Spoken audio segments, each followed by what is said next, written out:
ഇന്ത്യയിലെ ആദ്യത്തെ മുസ്ലിം പള്ളിക്ക് കൊടുങ്ങല്ലൂർ വേദിയായത് പെട്രോൾ കണ്ട് മോഹിച്ചല്ല, പോപ്പുലർ ഫ്രണ്ടുകാരുടെ ആയുധം കണ്ട് പേടിച്ചല്ല, അവന്റെ സംഘടിത ശക്തി കണ്ട് ഭയന്നിട്ടുമല്ല. ഈ നാടിന്റെ വിശാല മനസ്സുകൊണ്ട്, ഈ നാടിന്റെ സഹിഷ്ണുതാ സ്വഭാവം കൊണ്ട്, എല്ലാം ഒന്നെന്ന ചിന്ത കൊണ്ട് ഒരു ക്ഷേത്രത്തിന്റെ ഭൂമിയും ഒരു ക്ഷേത്രം നിർമ്മിക്കാൻ വെച്ച വസ്തുവകളും കൊടുത്തുകൊണ്ട് ഇന്ത്യയിൽ ആദ്യത്തെ മുസ്ലിം പള്ളിക്ക് കൊടുങ്ങല്ലൂർ സ്ഥാപനം നടത്തി. AD 712 സിന്ധ് ആക്രമിച്ച് കടന്നു വന്ന ഇസ്ലാമിക ശക്തി അന്ന് മുതൽ ഭാരതത്തിന് ചില പുതിയ സന്ദേശങ്ങൾ പകർന്നു തരികയായിരുന്നു.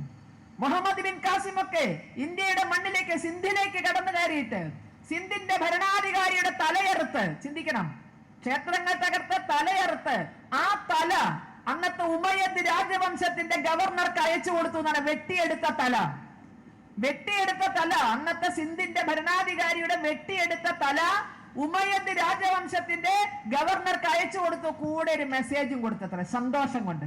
വിഗ്രഹാരാധകരുടെ നാട് കീഴ്പ്പെടുത്താൻ കഴിഞ്ഞു, വിഗ്രഹാരാധകനായ ഭരണാധികാരിയുടെ തല ഛേദിക്കാൻ കഴിഞ്ഞു, വിഗ്രഹാരാധനയുടെ കേന്ദ്രങ്ങൾ തകർത്തെറിയാൻ സാധിച്ചു എന്നുള്ള സന്തോഷം ഒരു കത്തിലെഴുതി. ഇത് RSSകാർ പറഞ്ഞതല്ല, ഇതിന് രേഖയുണ്ട്. നൂറുകണക്കിന് ആയിരക്കണക്കിന് ക്ഷേത്രങ്ങൾ തകർത്തെറിയുമ്പോൾ അവർ അർമാദിക്കുകയായിരുന്നു. ക്ഷേത്രങ്ങൾ ഒന്നൊന്നായി തകർത്ത മുഹമ്മദ് ബിൻ കാസിം മുൾത്താനിൽ ഒരു ക്ഷേത്രം മാത്രം നിലനിർത്തിയത്രേ.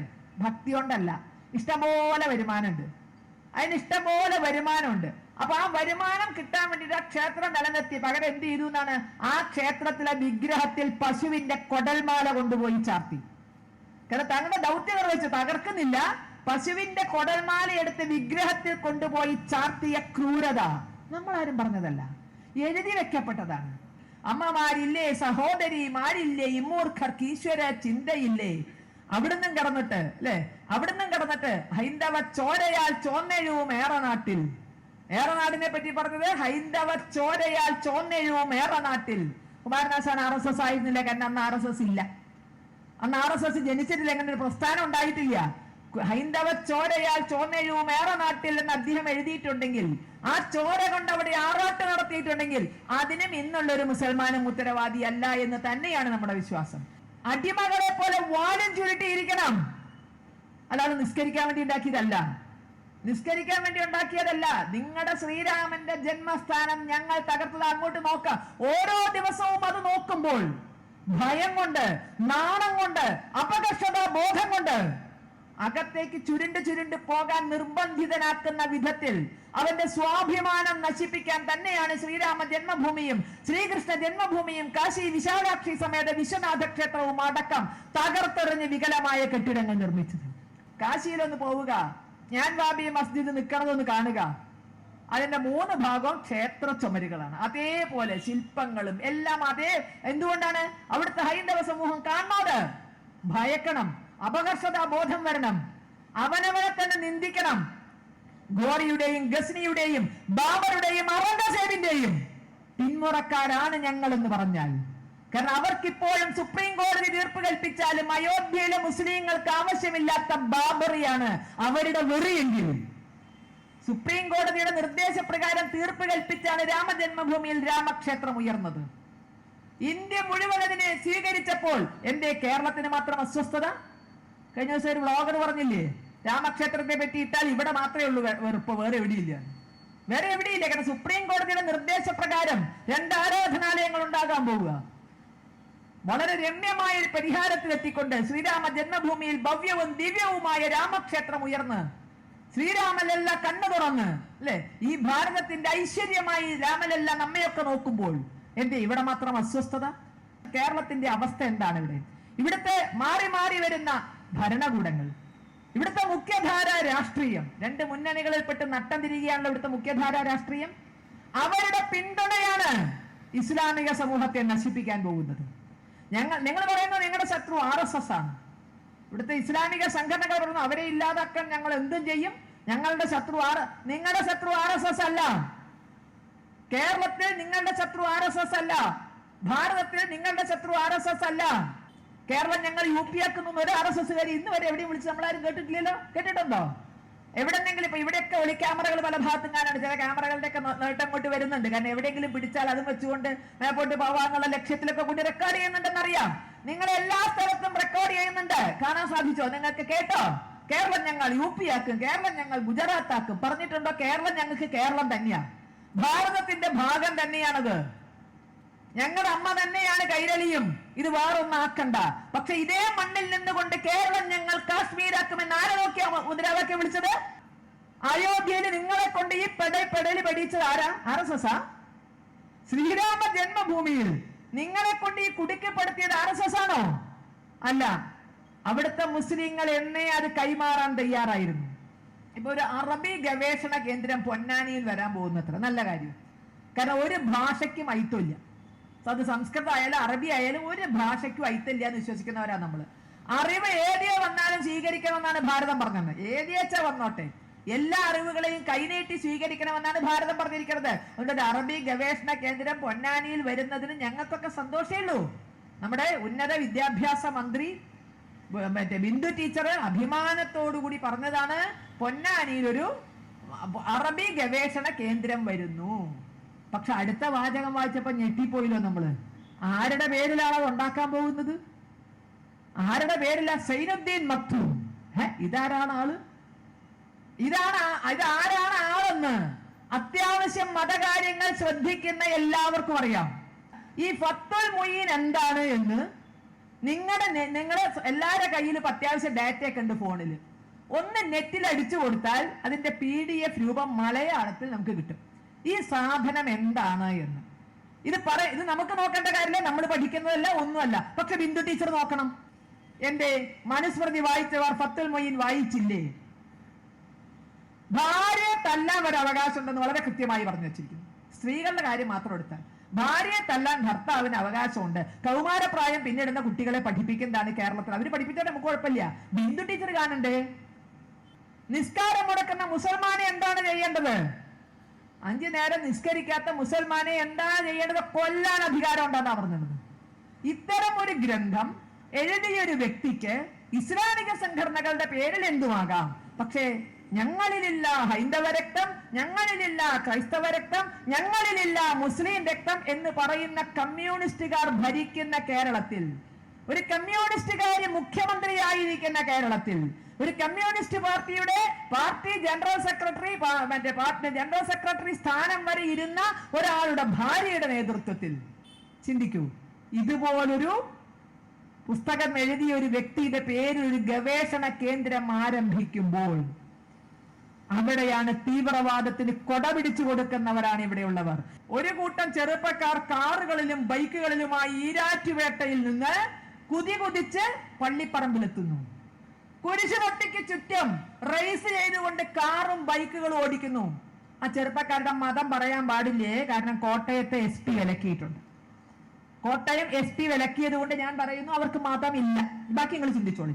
ഈരാറ്റുപേട്ടയെന്ന് കാറിലും ബൈക്കിലുമായി പൂഞ്ഞാറ് പള്ളിയില് കുരിശുപട്ടിക്ക് ചുറ്റും അവിടെ ദിവ്യബലി നടന്നുകൊണ്ടിരിക്കുമ്പോൾ റേസ് ചെയ്തുകൊണ്ട് കാറും ബൈക്കും ഓടിക്കുന്നു. ഒരു ആരാധനാലയത്തിന് അകത്ത് കയറിയിട്ട് റോട്ടിലല്ല, അകത്ത് കയറിയിട്ട്. ഇത് ദിവ്യബലിക്ക് തടസ്സമാകുന്നു. ഇത്തരത്തിൽ ശബ്ദം കൂട്ടി ഇതിലെ ഓടിക്കരുത് എന്ന് പറഞ്ഞ പള്ളിയിലൊക്കെ ബൈക്ക് ഇടിച്ച ഒരൊറ്റ തള്ളിയിട്ടില്ല. ഇത് കേരളത്തിലാണ് കേട്ടോ. ഉത്തരേന്ത്യയിൽ ഏതെങ്കിലും കാക്ക മോളിൽ കൂടി പറക്കുമ്പോ ഏതെങ്കിലും പള്ളിയിലെ കുരിശിന്റെ മുകളിലേക്ക് കാഷ്ടിച്ചാൽ അതിന്റെ പേരിൽ കോലാഹലം കൂട്ടുന്നവരവിടെ. സംഘി ഭീകരത വരുന്നേ, പള്ളി പൊളിച്ചേ, അത് ചെയ്തേ ഇത് ചെയ്തേ എന്നും പറഞ്ഞ് ഇവിടെ കിടന്ന് ആർത്ത് വിളിക്കുന്നവർ. മണിപ്പൂരിൽ എന്താ നടന്നത്, മണിപ്പൂർ എവിടെയാണെന്നും പോലും അറിയാതെ ഇവിടെ കിടന്ന് മണിപ്പൂർ എന്ന് പറഞ്ഞ് ബഹളം കൂട്ടിയവര്. അപ്പൊ കഴിഞ്ഞ ദിവസം സുപ്രീം കോടതി പറഞ്ഞു അവിടെ എന്താണ് വിഷയം. കാരണം ട്രൈബൽ പദവി കൊടുത്ത ഒരു വിഭാഗത്തിന് ട്രൈബൽ പദവി അവസാനിപ്പിച്ചു. ആ പറയാതെ പത്രങ്ങൾ പറഞ്ഞു അതിന്റെ പേരിൽ 2 സമുദായം തമ്മിലുണ്ടായ ബഹളമാണ്. ഈ ട്രൈബൽ പദവി ഒരു സമൂഹത്തിന് കൊടുത്തതുമായി ബന്ധപ്പെട്ട് ഉണ്ടായ പ്രശ്നമാണ്. ഇനിയിപ്പോ അവിടെ സംഖ്യ ഉണ്ടോന്ന് പോലും ദൈവത്തിന് അറിയാൻ വയ്യ. സംഖ്യകളാവട്ടെ പള്ളി വിളിച്ച് ക്രിസ്ത്യാനിയൊക്കെ ജീവിക്കാൻ വയ്യേ എന്ന് പറഞ്ഞ് ബഹളം കൂട്ടുന്നവർ സ്വന്തം വീട്ടുമുറ്റത്ത് ഒരു പള്ളിക്ക് ചുറ്റും വന്ന് ഭീകരാന്തരീക്ഷം സൃഷ്ടിച്ച ഒരു പള്ളി വികാരിയെ വണ്ടി ഇടിച്ച് തള്ളിയിട്ട് ആസ്പത്രിയിലാക്കിയിട്ട് ഈ മതേതരക്കാരുടെ വായിൽ നാവാണോ അതോ കണ്ണു കൂട്ടുന്ന കൊല്ലുവാണോ? കള്ളക്കടത്തിലൂടെയും കള്ളനോട്ടിലൂടെയും ഒക്കെ വന്നിട്ടുള്ള പണത്തിന്റെ കുത്തൊഴുക്കിൽ കാണിച്ച ധാരാളിത്തമാണ് ചെറുപ്പക്കാരെ തീവ്രവാദികളും ഭീകരവാദികളുമാക്കി മാറ്റിയത്. വിശ്വാസികളായ ദൈവഭയമായ ഉള്ള മുസ്ലിം സമൂഹം പുറന്തള്ളിയവർ, അവരുടെ പള്ളികളിൽ നിന്ന് പല കാരണങ്ങളെ കൊണ്ട് പുറത്തുപോയവർ, അവരുണ്ടാക്കിയ പുത്തൻകൂറ്റി പള്ളിയിൽ നിന്നാണ് ആയുധങ്ങൾ സമാഹരിച്ചതും തന്ത്രങ്ങൾ മെനഞ്ഞതും കടയിൽ കയറി ശ്രീനിവാസൻജിയെ ക്രൂരമായി അറുകൊല ചെയ്തതും. അപ്പൊ സമൂഹം നടത്തുന്നുണ്ട്, പക്ഷെ അത് രഹസ്യമായാണ് നടക്കുന്നത്. വീട്ടിൽ നിന്ന് പേരെടുക്കാൻ വരെയുള്ള മതഭ്രാന്ത് തലേക്കരി പോയി. ഒരുത്തിയും കുട്ടിയും കൊന്നില്ലേ കഴിഞ്ഞ ദിവസം? രണ്ടാമത്തെ ഭാര്യയുടെ നാലാമത്തെ പ്രസവത്തില് എവിടുന്ന് പ്രസവം എടുത്തു? ആസ്പത്രിയിൽ നിന്നല്ല, വീട്ടിൽ നിന്ന്. വീണാ ജോർജിനും എല്ലാം പറയാനുണ്ടോ? അന്വേഷിച്ച് വന്നപ്പോ 400 ചില്ലാനം പ്രസവം വീട്ടിൽ നടക്കുന്നുണ്ട് ഇത്ര കേരളത്തില്. ആരോഗ്യ മോഡൽ സൃഷ്ടിച്ച കേരളത്തില് ഇത്രയും മാറ്റങ്ങളൊക്കെ ഉണ്ടാക്കിയ കേരളത്തില്, ക്യൂബയെന്ന് കൊറോണയ്ക്ക് മരുന്ന് കൊണ്ടുവരുമെന്നൊക്കെ പറഞ്ഞ കേരളത്തില് 400 ചില്ലാനം പ്രസവം ഇവിടെ വീടുകളിൽ വർഷം തോറും നടക്കുന്നു. പിണറായി വിജയൻ എന്നിട്ട് ഒരു പരിപാടി നടത്തണമെങ്കിൽ മാനേജർ അംഗീകാരം കൊടുക്കണം വന്നോളാൻ പറഞ്ഞിട്ട്. കേരള മുഖ്യമന്ത്രിക്ക് ആ വിദ്യാലയത്തിനകത്തേക്ക് സ്കൂളില്ലാത്ത ദിവസം വന്നൊരു പരിപാടി നടത്തണമെങ്കിൽ മാനേജറുടെ രേഖാമൂലമുള്ള അനുവാദം ഉണ്ടെങ്കിലേ ആ കെട്ടിടം ഉപയോഗിക്കാൻ പറ്റൂ. രേഖാമൂലമുള്ള അനുവാദം ഉണ്ടെങ്കിൽ അവിടെ പോയി നിങ്ങൾക്ക് നിസ്കരിക്കാം. മറ്റേ പെരുന്നാളാണ്, ഞങ്ങൾക്ക് നിസ്കരിക്കണം, മാനേജർ സമ്മതിച്ചാൽ നിങ്ങൾക്ക് അതിനകത്ത് കയറി നിസ്കരിക്കാം. അതിന്റെ നിർമ്മാണം കഴിഞ്ഞപ്പോ മാനേജര് ഒരു ഗണപതി ഹോമം നടത്തിപ്പോയി. ഹിന്ദു വിശ്വാസിയായ മാനേജര് സ്വന്തം കയ്യിൽ നിന്ന് കാശ് ചെലവാക്കി സ്വന്തം സ്ഥലത്ത് കെട്ടിയ കെട്ടിടം സ്കൂൾ സമയത്തല്ലാതെ അവിടെ അടുത്തൊരു തിരുമേനിയെ വിളിച്ച് മാനേജ്മെന്റിന്റെ അംഗങ്ങൾ മാത്രം നിന്നുകൊണ്ട് ഒരു ഗണപതി ഹോമം നടത്തി. കേട്ടറിഞ്ഞ സഖാക്കൾ കോലാഹലവും കൊടിയുമായി ചെന്ന് ആ നിലവിളക്ക് ചവിട്ടി തെറിപ്പിച്ചു. ആ സ്കൂൾ അടക്കമുള്ള കേരളത്തിലെ സ്കൂളുകളില് നട്ടപ്പാതിര നേരത്ത് മദ്യപാനം നടക്കുന്നുണ്ട്, വ്യഭിചാരം നടക്കുന്നുണ്ട്. അനുഭവത്തിന്റെ വെളിച്ചത്തിലാണ് പറയണത്. എത്രയോ 37.5 വർഷം അധ്യാപികയായ ആളാണ് ഞാൻ. എത്രയോ വർഷം പല അധ്യാപികമാരും ക്ലാസ് റൂമിൽ ചെല്ലുമ്പോ തുറന്ന് പറയാമോ ഈ വേദിയിലെന്ന് എനിക്ക് അറിയാൻ വയ്യ. കോണ്ടം അടക്കമുള്ള സാധനങ്ങൾ ഉപയോഗിച്ച് കഴിഞ്ഞത് ക്ലാസ് മുറികളിൽ നിന്ന് ബെഞ്ചിൽ നിന്ന് മാറ്റിയിടേണ്ട ഗതികേട് അധ്യാപകർക്കുണ്ടായിട്ടുണ്ട്. വ്യഭിചാരമടക്കം സ്കൂളുകളിൽ നടക്കുന്നുണ്ട്. മയക്കുമരുന്ന് പകൽ സമയത്ത് പോലും സ്കൂളുകളിൽ കൊണ്ടുപോയി കൊടുക്കുന്നുണ്ട്. എന്തോ ഡിവൈഎഫ്ഐക്കാരുടെ നട്ടലില്ലാത്തത്? ആ മയക്കുമരുന്ന് കൊടുക്കുന്നവനെ പിടിക്കാൻ തന്റെ ഇടമില്ലാത്തവൻ, മദ്യപാനവും വ്യഭിചാരവും സ്കൂളുകളിൽ നടക്കുന്നത് തടയാൻ കഴിയാത്തവൻ, ഗണപതി ഹോമത്തിന് മാത്രം കാലം ഉയർത്തി ചെന്നത് എന്തുകൊണ്ട്? അധ്യാപകന്റെ കൈവെട്ട് കേസിലെ പ്രതി, 1-ാം പ്രതി സവാദ് 2010 മുതൽ 2023 വരെ കമ്മ്യൂണിസ്റ്റുകാരുടെ മെക്ക എന്നറിയപ്പെടുന്ന കണ്ണൂരിൽ ഒളിച്ചു താമസിച്ചെങ്കിൽ, പെണ്ണുകെട്ടി കുട്ടികളും മക്കളുമായിട്ട് അവിടെ ജീവിച്ചെങ്കിൽ എന്തിനാണ് ഇവിടെ നിയമപാലകർ? ഈ ഭീകര പ്രവർത്തകർക്കൊക്കെ, നന്ദുവിനെയാകട്ടെ രഞ്ജിത് ശ്രീനിവാസൻജി ആകട്ടെ, ഇതുപോലുള്ളവരെയൊക്കെ അതിക്രൂരമായി കൊല്ലാൻ വേണ്ടുന്ന മനസ്സുണ്ടാക്കിയെടുക്കാൻ, കൈവേഗത ഉണ്ടാക്കിയെടുക്കാൻ ക്ലാസ് കൊടുത്തുകൊണ്ട് 13 കൊല്ലം ആ സവാൽ ഇവിടെ ജീവിക്കുമ്പോഴും സഖാക്കൾ തിരക്കിലായിരുന്നു. 2010 അവനവന്റെ നാട്ടില് ക്രമസമാധാനം പാലിക്കേണ്ടടുത്ത് ഒരു കേസിലെ 1-ാം പ്രതി സ്വന്തം മൂക്കിന്റെ തുമ്പത്ത് ഒളിച്ചു താമസിച്ചിട്ട് കണ്ടുപിടിക്കാൻ കഴിവില്ലാത്തവർ 1949 തൂക്കിക്കൊന്ന ഗാന്ധിയുടെ ഘാതകനെ തെരഞ്ഞെടുക്കുക. ഗാന്ധിയുടെ ഘാതകരെ 2 പേരെ അപ്പൊ തന്നെ തൂക്കിക്കൊന്നു, 2 പേരെ മറ്റേ ജീവപര്യന്തം തടവും കൊടുത്തു. പക്ഷെ ഇപ്പോഴും ഗാന്ധിയെ കൊന്നതാരാ, ഗാന്ധിയെ കൊന്നതാരാ, ഗാന്ധിയെ കൊന്നതാരാ, ജോസഫ്മാരുടെ കൈവട്ടിയിലാരാ എന്ന് കണ്ടുപിടിക്കാൻ പറ്റുമോ? പോട്ടെ, ഞാൻ പെറ്റ മകനേ എന്ന് നിലവിളിച്ച് നടന്ന ഇടുക്കിയിലെ ശബ്ദത്തിന് അല്ലെ, അതിന്റെ പേര് കാശ് വിരിച്ചല്ലോ, കാശ് വിരിച്ചല്ലോ. ആ കൊലപാതകികൾക്ക് മര്യാദയ്ക്ക് ഒരു ശിക്ഷ വാങ്ങിച്ചു കൊടുക്കാൻ ആഭ്യന്തര വകുപ്പ് കയ്യിലുള്ള സഖാക്കൾക്ക് പറ്റിയോ? എന്നെ ഭയക്കുന്നുണ്ടോ? പകരം എന്ത് ചെയ്തു? ചമരായ ചമരുമ്പിലൊക്കെ വർഗീയത തുളയട്ടെ, വർഗീയത തുളയിട്ടെ, തുളയിട്ടെ എന്ന് എഴുതി അർമാച്ച്. ഏത് വർഗീയത?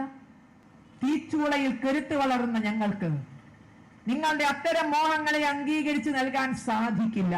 അപ്പൊ നമ്മളൊരു സിംഹത്തിന് അല്ലെ, ഒരു അനാവശ്യമായി സിംഹത്തിന് സീത അല്ലെ, സിംഹിണിക്ക് സീത, സിംഹത്തിന് അക്ബർ. അക്ബറുടെ പ്രണയിനി ആകണം അത്രേ ആര്? സീത. നല്ല കാര്യമാണ്. എന്തിനാണ് ഈ കുത്തി മോഹിപ്പിക്കുന്നത്? അനുഭവം നിങ്ങൾക്ക് ഓർമ്മയില്ലേ? ഹൈന്ദവ സമൂഹത്തെ ചൊടിപ്പിക്കാൻ വേണ്ടി മാത്രം സീത കി ചലാനി എന്ന് പറഞ്ഞൊരു ലഘുലേഖ ഇറക്കി. അതിന്റെ അർത്ഥം സീത വേശ്യയാണ് എന്ന അർത്ഥത്തിൽ. ശ്രീരാമചന്ദ്രന്റെ ധർമ്മപത്നി സീതയെ അതിനിശിതമായി വളരെ മോശമായി വർണ്ണിച്ചുകൊണ്ട് ഒരു ലഘുലേഖ അനാവശ്യമായ വിധത്തിൽ എഴുതി പ്രചരിപ്പിച്ചു. നന്ദുവിന്റെ അനുസ്മരണ സദസ്സിലാണ് നമ്മളിപ്പോ ഇരിക്കുന്നത്. നമ്മൾ ഓർക്കുകയാണ്. എന്തിനാണ് ഓർക്കുന്നത്? മറക്കാതിരിക്കാൻ വേണ്ടി മാത്രമല്ല നമ്മൾ പലതും ഓർക്കുന്നത്.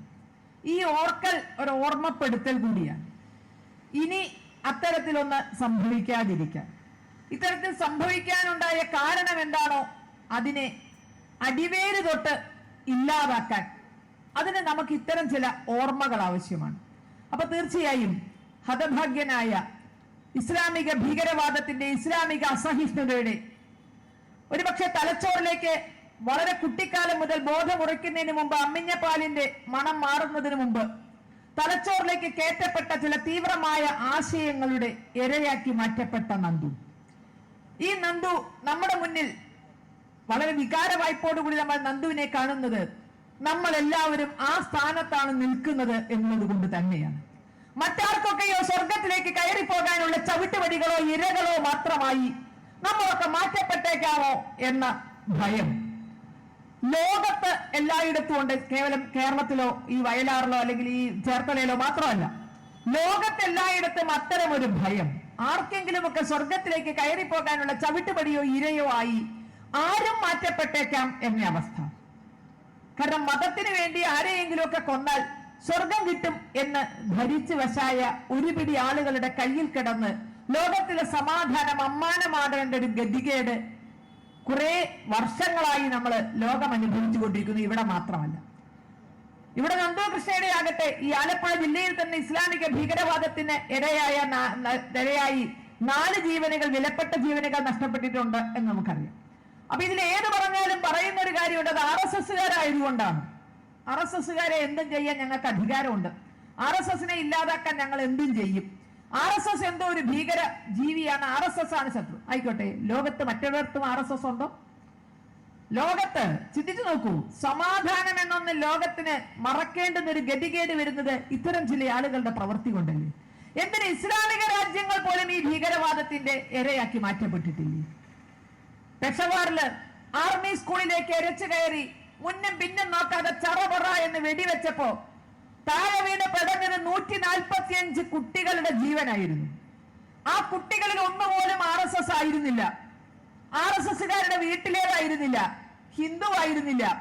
ആ 145 അവിടെ പെടഞ്ഞു വീണ് മരിച്ച ചെതറിത്തെറിച്ച തലച്ചോറുകൾ 145 പിറന്നു വീണപ്പോൾ ചെവിയിൽ കലിമ കേട്ട കുട്ടികൾ തന്നെയാണ്. ആ 145 തലച്ചോറുകളിലേക്കും ആദ്യം കേട്ട ശബ്ദം അത് കലിമയുടെ ശബ്ദം തന്നെയാണ്. അവരാരും ഹിന്ദുക്കളല്ല, ക്രിസ്ത്യാനികളല്ല, മുസ്ലിങ്ങൾ ആരുമല്ല. ഭാരത മഹാരാജ്യത്തെ നമ്മളെല്ലാം ഭാരത മാതാവായി, അമ്മയായി കാണുന്ന ഭാരത മാതാവിന്റെ കരചരണങ്ങൾ മുറിച്ചു മാറ്റി ഞങ്ങൾക്കായി ഒരു രാഷ്ട്രം വേണം എന്ന് പറഞ്ഞ് മുറിച്ചു മാറ്റി വാങ്ങിയ പാകിസ്ഥാനിൽ പോലും നോമ്പ് കാലത്തോ വെള്ളിയാഴ്ചകളിലോ സമാധാനമായി നിസ്കരിക്കാൻ പറ്റാത്ത ഒരു സാഹചര്യം ഉണ്ടാകുന്നുണ്ടെങ്കിൽ അത്തരം സാഹചര്യങ്ങൾ ഇല്ലാതാക്കാൻ എന്ത് വേണമെന്ന് ഒന്നിച്ചിരുന്ന് ചിന്തിക്കണമെന്നാണ് നന്ദുമാരുടെയൊക്കെ മുഖം നമ്മളെ ഓർമ്മിപ്പിക്കുന്നത്. ഇതിലേതെങ്കിലും ചില ആളുകൾ ഒരു മതവിഭാഗമോ ഉത്തരവാദിയാണ് എന്ന് നമ്മൾ പറയുന്നില്ല.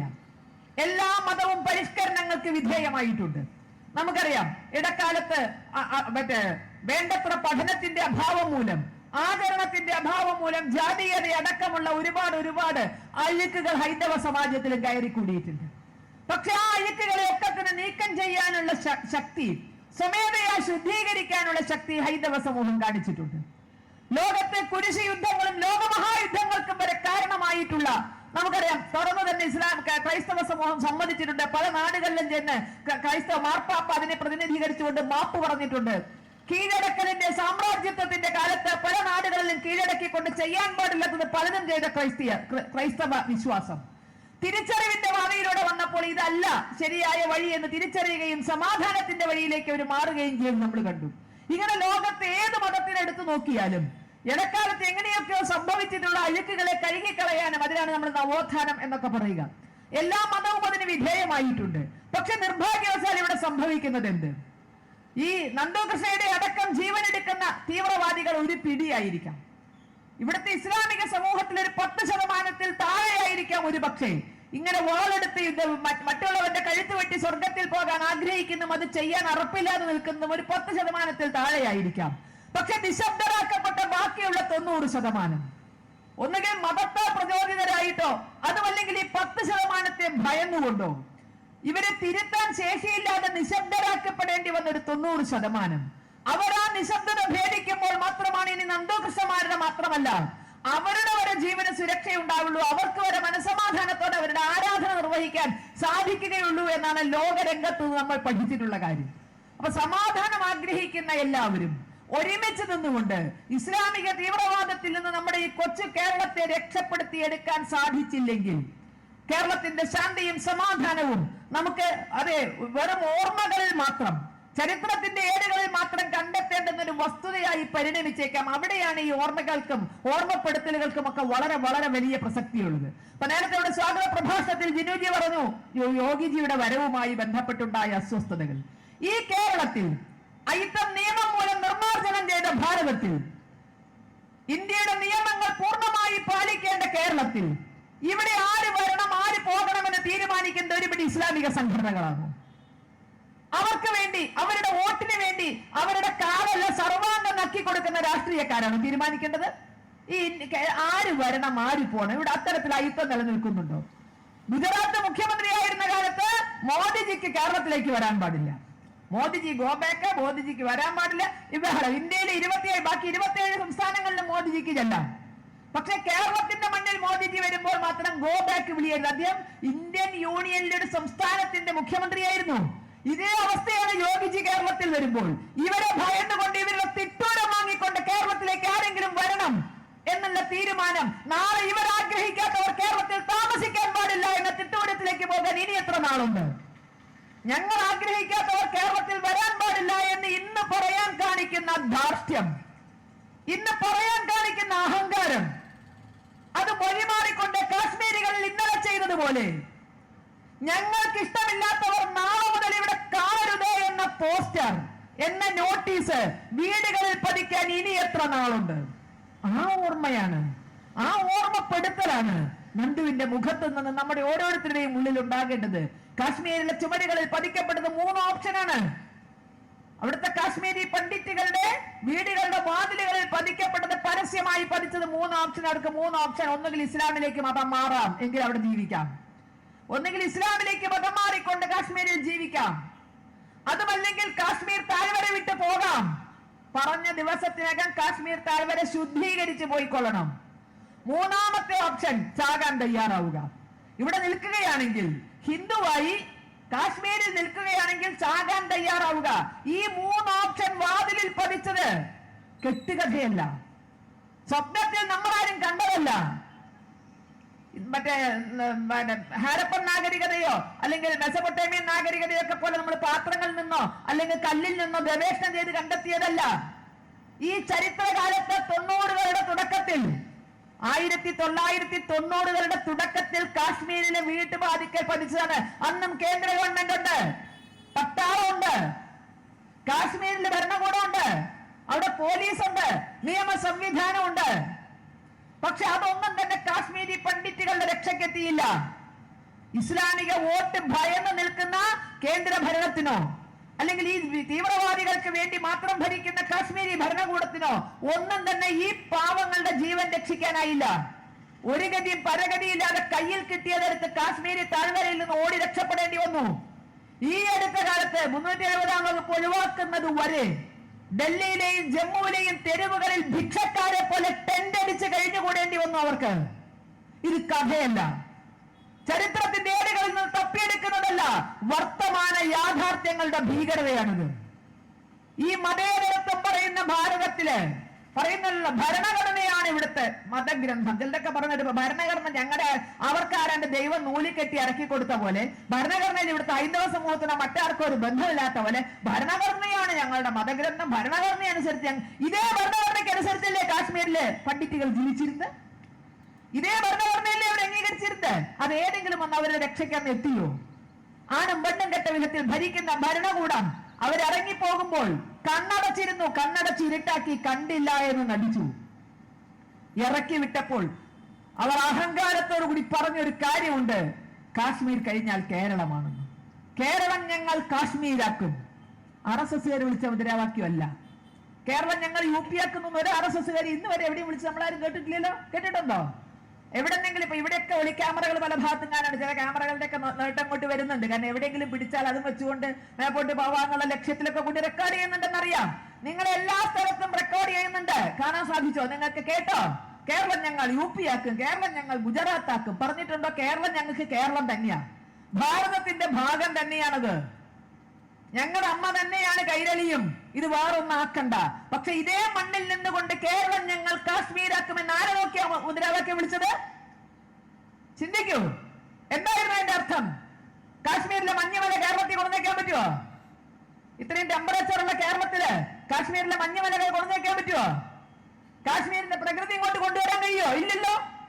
കേരളം ഞങ്ങൾ കാശ്മീരാക്കെന്ന് പറഞ്ഞതിന്റെ അർത്ഥം എന്തായിരുന്നു? അതേപോലെ നിങ്ങളെ ഇറക്കി വിടുമെന്ന് തന്നെയാണ്. അതേപോലെ നിങ്ങളെയും ബാക്കി ഏത് രൂപത്തിലും അവർക്ക് കേരളത്തെ കാശ്മീരാക്കാൻ കഴിയുക? ഭൂപ്രകൃതിയിൽ പറ്റില്ല, ചരിത്രത്തിൽ പറ്റില്ല, ഒന്നിനും പറ്റില്ല. അപ്പൊ കേരളം ഞങ്ങൾ കാശ്മീരാക്കുമെന്ന് മുദ്രാവാക്യം വിളിച്ചിട്ടുണ്ടെങ്കിൽ അതിന്റെ സൂചനയാണ് നന്ദകൃഷ്ണമാര്, അതിന്റെ സൂചനയാണ്. കാരണം ഞങ്ങൾ പറയുന്ന പോലെ ജീവിച്ചില്ലെങ്കിൽ ഞങ്ങൾ ഈ രൂപത്തിലാക്കും. ഞങ്ങളവർക്ക് യോഗിജി വരാൻ പാടില്ല, മോദിജി വരാൻ പാടില്ല. കാരണം ഞങ്ങൾ ആഗ്രഹിക്കുന്നവരെ ഇവിടെ വരാൻ പാടുള്ളൂ. ഞങ്ങളുടെ അനുവാദം മേടിച്ച് കേരളത്തിലേക്ക് കടക്കാൻ പാടൂ എന്നാണെങ്കിൽ തൽക്കാലം അതിന് മനസ്സില്ല എന്ന് പറയാൻ വേണ്ടി തന്നെയാണ് ഭീകരവിരുദ്ധ പ്രവർത്തനവുമായി ഇവിടുത്തെ ഹൈന്ദവ സംഘടനകൾ മുന്നോട്ട് പോണത്. അങ്ങനെ ഭയന്ന ഒളിക്കാൻ കാടുകൊണ്ട് ആലപ്പുഴയിൽ തീരെയില്ല എന്നാ ഞാൻ കേട്ടിരിക്കുന്നത്. അല്ലെ, ഒളിക്കാൻ കാടുണ്ടോ? അല്ലെ, ഇതിലൊക്കെ കണ്ടുകൊണ്ട് പേടിച്ച് ഞങ്ങൾ പോയി ഒളിച്ചരാന്ന് വിചാരിച്ചാൽ ഒളിക്കാൻ കാട് ആലപ്പുഴയിൽ ഇല്ല. കേരളത്തിൽ പൊതുവേ ഉള്ളതിന്റെ 1/3 ഭാഗമൊക്കെ ഇപ്പൊ നിലനിൽക്കുന്നുള്ളൂ. ബാക്കി കാടൊക്കെ നഷ്ടപ്പെടുകയും ചെയ്തു. അതുകൊണ്ട് എവിടെയും പോയി ഒളിക്കാൻ പറ്റില്ല. തന്റെ ഇടത്തോടെ നട്ടെല്ല് നിവർത്തി ഈ ഭീകരതയ്ക്കെതിരെ പൊരുതാൻ തന്നെയാണ് നമ്മുടെ തീരുമാനം. അത് അക്രമത്തിലൂടെയല്ല. അക്രമത്തിലൂടെ ആകരുത് എന്ന് നമുക്കൊക്കെ ആഗ്രഹമുണ്ട്. പക്ഷെ ഇത് അവസാനിച്ചേ പറ്റുള്ളൂ. ഇത് അവസാനിക്കണമെങ്കിൽ കാര്യങ്ങളുടെ യാഥാർത്ഥ്യം എന്തെന്ന് തുറന്നു പറയാതെ, ഒരു രോഗം എന്തെന്ന് ഡോക്ടറോട് തുറന്നു പറയാതെ, ആ രോഗത്തെ പറ്റി ചിന്തിക്കാതെ രോഗം മാറ്റാൻ പറ്റുമോ? രോഗലക്ഷണങ്ങൾ ഒളിപ്പിച്ചു വെച്ചതുകൊണ്ട് ഒരു രോഗത്തിന് ശരിയായ ചികിത്സ കിട്ടുമോ? ഇപ്പൊ കേരളം ചെയ്യുന്നത് അതാണ്. രോഗലക്ഷണങ്ങൾ ഒളിപ്പിച്ചു വെച്ചുകൊണ്ട് ചികിത്സിക്കുകയാണ്. ഡോക്ടറോട് പോലും പറയാത്ത അവസ്ഥയിൽ രോഗലക്ഷണങ്ങൾ പറയാത്ത ചികിത്സ കേരളത്തെ മുച്ചൂടും മുടിക്കുന്ന വിധത്തിൽ ദൈവത്തിന്റെ സ്വന്തം നാട് സാത്താന്റെ സ്വന്തം നാടാക്കി മാറ്റാൻ ഈ ഒരു പിടി ഭീകരവാദികളുടെ പ്രവർത്തനം കൊണ്ട് സാധിക്കും. ലോകത്തിൽ ഏറ്റവും ശാന്തിയും സമാധാനവുമുള്ള നാടായിരുന്നു ഭാരതം. ഏറ്റവും ശാന്തിയും സമാധാനവുമുള്ള നാട്.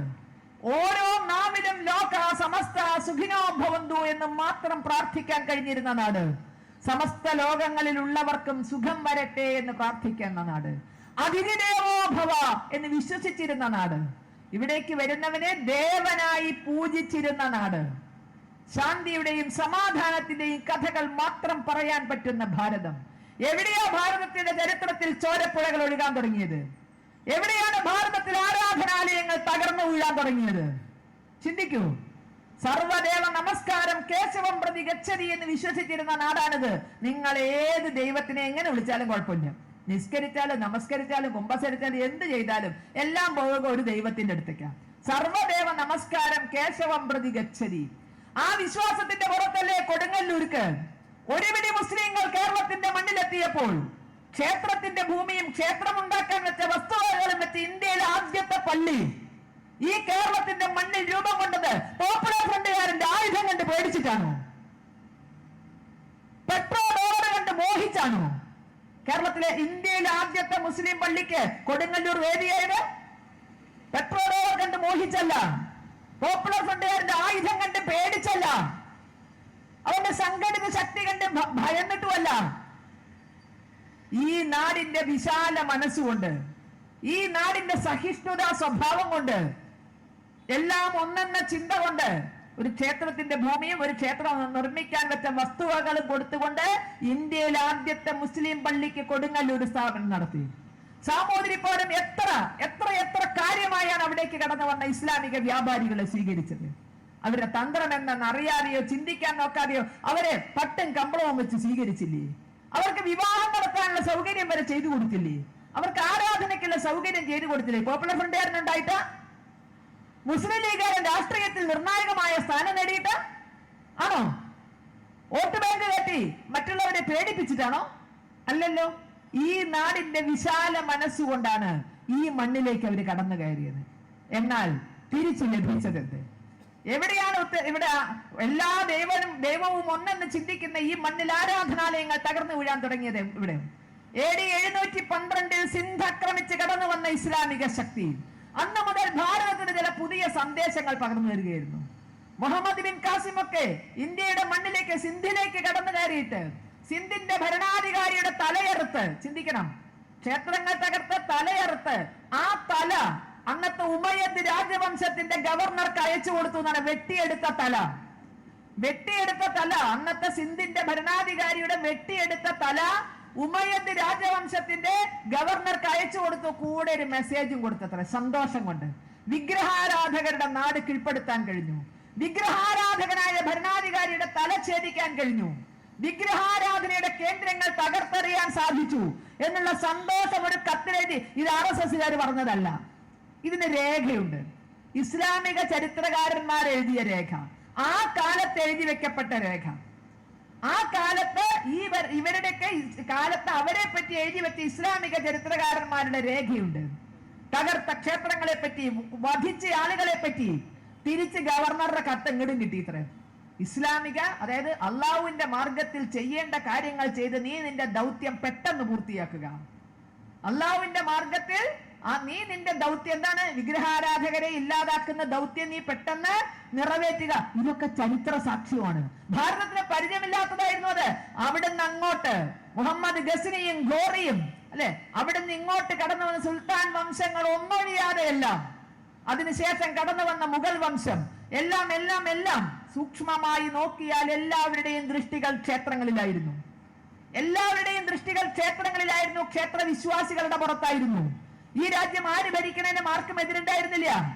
കാരണം അങ്ങനത്തെ ഒരു കാലഘട്ടമാണത്. അങ്ങോട്ടും ഇങ്ങോട്ടും ആക്രമിക്കും വരും. അത്തരത്തിൽ മറ്റൊരു അയൽപക്ക രാജാവ് വരുന്നതിനപ്പുറം ഇവരെയും കണ്ടിരുന്നില്ല. പക്ഷേ ചിന്തിക്കുക, നൂറുകണക്കിന് ആയിരക്കണക്കിന് ക്ഷേത്രങ്ങൾ തകർത്തെറിയുമ്പോൾ അവർ അർമാദിക്കുകയായിരുന്നു. ക്ഷേത്രങ്ങൾ ഒന്നൊന്നായി തകർത്ത മുഹമ്മദ് ബിൻ കാസിം മുൾത്താനിൽ ഒരു ക്ഷേത്രം മാത്രം നിലനിർത്തിയത്രേ. ഭക്തി കൊണ്ടല്ല, ഇഷ്ടംപോലെ വരുമാനമുണ്ട്. അതിന് ഇഷ്ടംപോലെ വരുമാനമുണ്ട്. അപ്പൊ ആ വരുമാനം കിട്ടാൻ വേണ്ടിട്ട് ആ ക്ഷേത്രം നിലനിർത്തി. പകരം എന്ത് ചെയ്തു എന്നാണ്? ആ ക്ഷേത്രത്തിലെ വിഗ്രഹത്തിൽ പശുവിന്റെ കൊടൽമാല കൊണ്ടുപോയി ചാർത്തി. കാരണം തങ്ങളുടെ ദൗത്യം നിർവഹിച്ചു, തകർക്കുന്നില്ല. പശുവിന്റെ കൊടൽമാല എടുത്ത് വിഗ്രഹത്തിൽ കൊണ്ടുപോയി ചാർത്തിയ ക്രൂരത നമ്മളാരും പറഞ്ഞതല്ല, എഴുതി വെക്കപ്പെട്ടതാണ്. മുഹമ്മദ് ഗസ്നിയുടെ കുതിരക്കുളമ്പടികൾക്കുള്ളിൽ സോമനാഥം അടക്കം എത്ര ക്ഷേത്രങ്ങൾ തകർന്നു. ഗസ്നിയും ഘോറിയും തുഗ്ലക്കും ലോധി എല്ലാം എല്ലാം എല്ലാം എല്ലാം തകർത്തെറിഞ്ഞ് നമ്മുടെ മാനബിന്ദുക്കൾ ഒന്നൊന്നായി ഇല്ലാതാവുമ്പോൾ ഒപ്പം എത്ര പേരെ കൊന്നു എന്ന് അവരെഴുതി വെച്ചിട്ടുണ്ട്. ഇതിന് ഇന്നത്തെ ആരും ഉത്തരവാദികളല്ല. മുഹമ്മദ് ബിൻ ഖാസിം സിന്ധിലെ രാജാവിന്റെ തലവെട്ടിയതിനോ, മുൾത്താനിലെ വിഗ്രഹത്തിൽ പശുവിന്റെ കൊടൽമാല ചാർത്തിയതിനോ, മുഹമ്മദ് ഗസ്നി 17 വട്ടം ഇന്ത്യയിലെ ക്ഷേത്രങ്ങൾ നിരത്തിയതിനോ, ഘോറി ഇത്രയും ക്രൂരത ഭാരതത്തിനോട് ചെയ്തതിനോ, അതിനുശേഷം വന്ന തുഗ്ലക്കുമാരാകട്ടെ, ഗിൽജിമാരാകട്ടെ, ആരുമായിക്കൊള്ളട്ടെ, മുഗളന്മാരാകട്ടെ, അവരുടെ മതശാസനകൾക്കുള്ളിൽ ഭാരതത്തെ ഞെരിച്ചതിനോ ഇന്നത്തെ ഒരു മുസൽമാനും ഉത്തരവാദിയല്ല. കാരണം അവരാരും, ഇവിടെയുള്ളവരാരും പേർഷ്യയിൽ നിന്ന് വന്നവരല്ല, അവരാരും അഫ്ഗാനിസ്ഥാനിൽ നിന്ന് വന്നവരല്ല, അവരാരും മംഗോളിയയിൽ നിന്ന് വന്നവരല്ല. ഈ അക്രമികളൊക്കെ അവിടുന്ന് വന്നവരായിരുന്നു. പേർഷ്യയിൽ നിന്ന് വന്നവർ, അഫ്ഗാനിൽ നിന്ന് വന്നവർ, മംഗോളിയയിൽ നിന്ന് വന്നവർ. അവരാരും ഇവിടുത്തുകാരല്ല, അക്രമിയായി തന്നെ കടന്നു വന്നവരാണ്. പക്ഷേ അതിന്റെ അവകാശം ഇന്നത്തെ മുസ്ലിങ്ങൾക്കുണ്ടെന്നോ ഇതിനവർ ഉത്തരവാദികളാണെന്നോ നമ്മൾ ആരും പറയുന്നില്ല. എന്തിന് ഇങ്ങേയറ്റം 921 മലബാറിന്റെ നാടീമിടിപ്പ് അവസാനിപ്പിച്ച ഭയം കൊണ്ട് നിശ്ചലമായി പോകുന്ന വിധത്തിൽ രക്തം കൊണ്ട് ആറാട്ട് നടത്തിയ, നേരത്തെ ഇവിടെ ജിന് സൂചിപ്പിച്ച പോലെ തന്നെ കുമാരനാശാന്റെ വരികളില് അമ്മമാരില്ലേ, സഹോദരിമാരില്ലേ, ഇമ്മൂർഖർക്ക് ഈശ്വര ചിന്തയില്ലേ, അവിടുന്നും കടന്നിട്ട് അല്ലെ, അവിടുന്നും കടന്നിട്ട് ഹൈന്ദവ ചോരയാൽ ചോന്നെഴുവും ഏറനാട്ടിൽ. ഏറനാടിനെ പറ്റി പറഞ്ഞത് ഹൈന്ദവ ചോരയാൽ ചോന്നെഴുവും ഏറനാട്ടിൽ. കുമാരനാശാൻ RSS ആയിരുന്നില്ല, കാരണം അന്ന് RSS ഇല്ല. അന്ന് RSS ജനിച്ചിട്ടില്ല, അങ്ങനെ ഒരു പ്രസ്ഥാനം ഉണ്ടായിട്ടില്ല. ഹൈന്ദവ ചോരയാൽ ചോന്നെഴുവും ഏറനാട്ടിൽ എന്ന് അദ്ദേഹം എഴുതിയിട്ടുണ്ടെങ്കിൽ, ആ ചോര കൊണ്ട് അവിടെ ആറാട്ട് നടത്തിയിട്ടുണ്ടെങ്കിൽ അതിനും ഇന്നുള്ളൊരു മുസൽമാനും ഉത്തരവാദിയല്ല എന്ന് തന്നെയാണ് നമ്മുടെ വിശ്വാസം. കാരണം അതൊക്കെ കഴിഞ്ഞും ഏകോദര സഹോദരങ്ങളെ പോലെ ഒരുമിച്ച് നമ്മൾ ജീവിക്കുമ്പോൾ മറന്നും പുറത്തും തന്നെയാണ് ജീവിക്കേണ്ടത്. കാരണം അന്ന് ഒരു പിടി ആളുകൾക്ക് ഹാലിളകിയെങ്കിൽ, മതഭ്രാന്തവര് കാണിച്ചെങ്കിൽ, അതിന് ഇന്നുള്ളവർ ഉത്തരവാദികളല്ല എന്ന പൂർണ്ണ ബോധ്യം നമുക്കുണ്ട്. നീയല്ലെങ്കിൽ നിന്നടതല്ല എന്ന് പറഞ്ഞ് അവരെ ശിക്ഷിക്കാനോ അവരെ കുറ്റപ്പെടുത്താനോ ഉള്ള അത്തരം ഒരു അല്പത്വം നമുക്കില്ല. ബാക്കി നേതാക്കളൊന്നും ഇല്ല മലബാറിൽ. വാര്യംകുന്നനാണ് ഞങ്ങളുടെ നേതാവ്, ഒരു ആദർശ പുരുഷൻ വാര്യംകുന്നനാണ് അത്രേ. മാപ്പിള ലഹളയുടെ പ്രധാന കേന്ദ്രബിന്ദുവായ വാര്യംകുന്നനാണത്രേ അവരുടെ ഇപ്പോഴത്തെ അവർ ആരാധിക്കുന്ന നേതാവ്. കഴിഞ്ഞില്ല 21 ഊരിയ കത്തി ഉറയിൽ ഞങ്ങൾ കേറ്റിയിട്ടില്ല, അറബിക്കടലിൽ എറിഞ്ഞിട്ടില്ല, വാഴ്ത്തലയൊന്നും മടങ്ങിയിട്ടില്ല എന്ന് പറഞ്ഞ് നീണ്ട കവിത രചിച്ച് നമുക്ക് മുഖത്ത് നോക്കി മുദ്രാവാക്യം വിളിക്കുമ്പോൾ അവർ അറിയാതെ ഏറ്റെടുക്കുന്നു ഞങ്ങളാണ് അതിന്റെ പിതൃത്വം, അല്ലെങ്കിൽ ഞങ്ങൾക്കാണ് അതിന്റെ ഉത്തരവാദിത്വം. 921 മലബാറിൽ ചോരപ്പുഴ ഒഴുക്കിയതിന്റെ ഉത്തരവാദിത്വം ഞങ്ങൾക്കാണ്. അതെല്ലാം സഹിച്ച മലപ്പുറത്തിന്റെ മണ്ണിൽ വാര്യംകുന്നന് സ്മാരകം ഉണ്ടാക്കണമെന്ന് ചിന്തിക്കുന്ന ഇന്നത്തെ കുതന്ത്രം.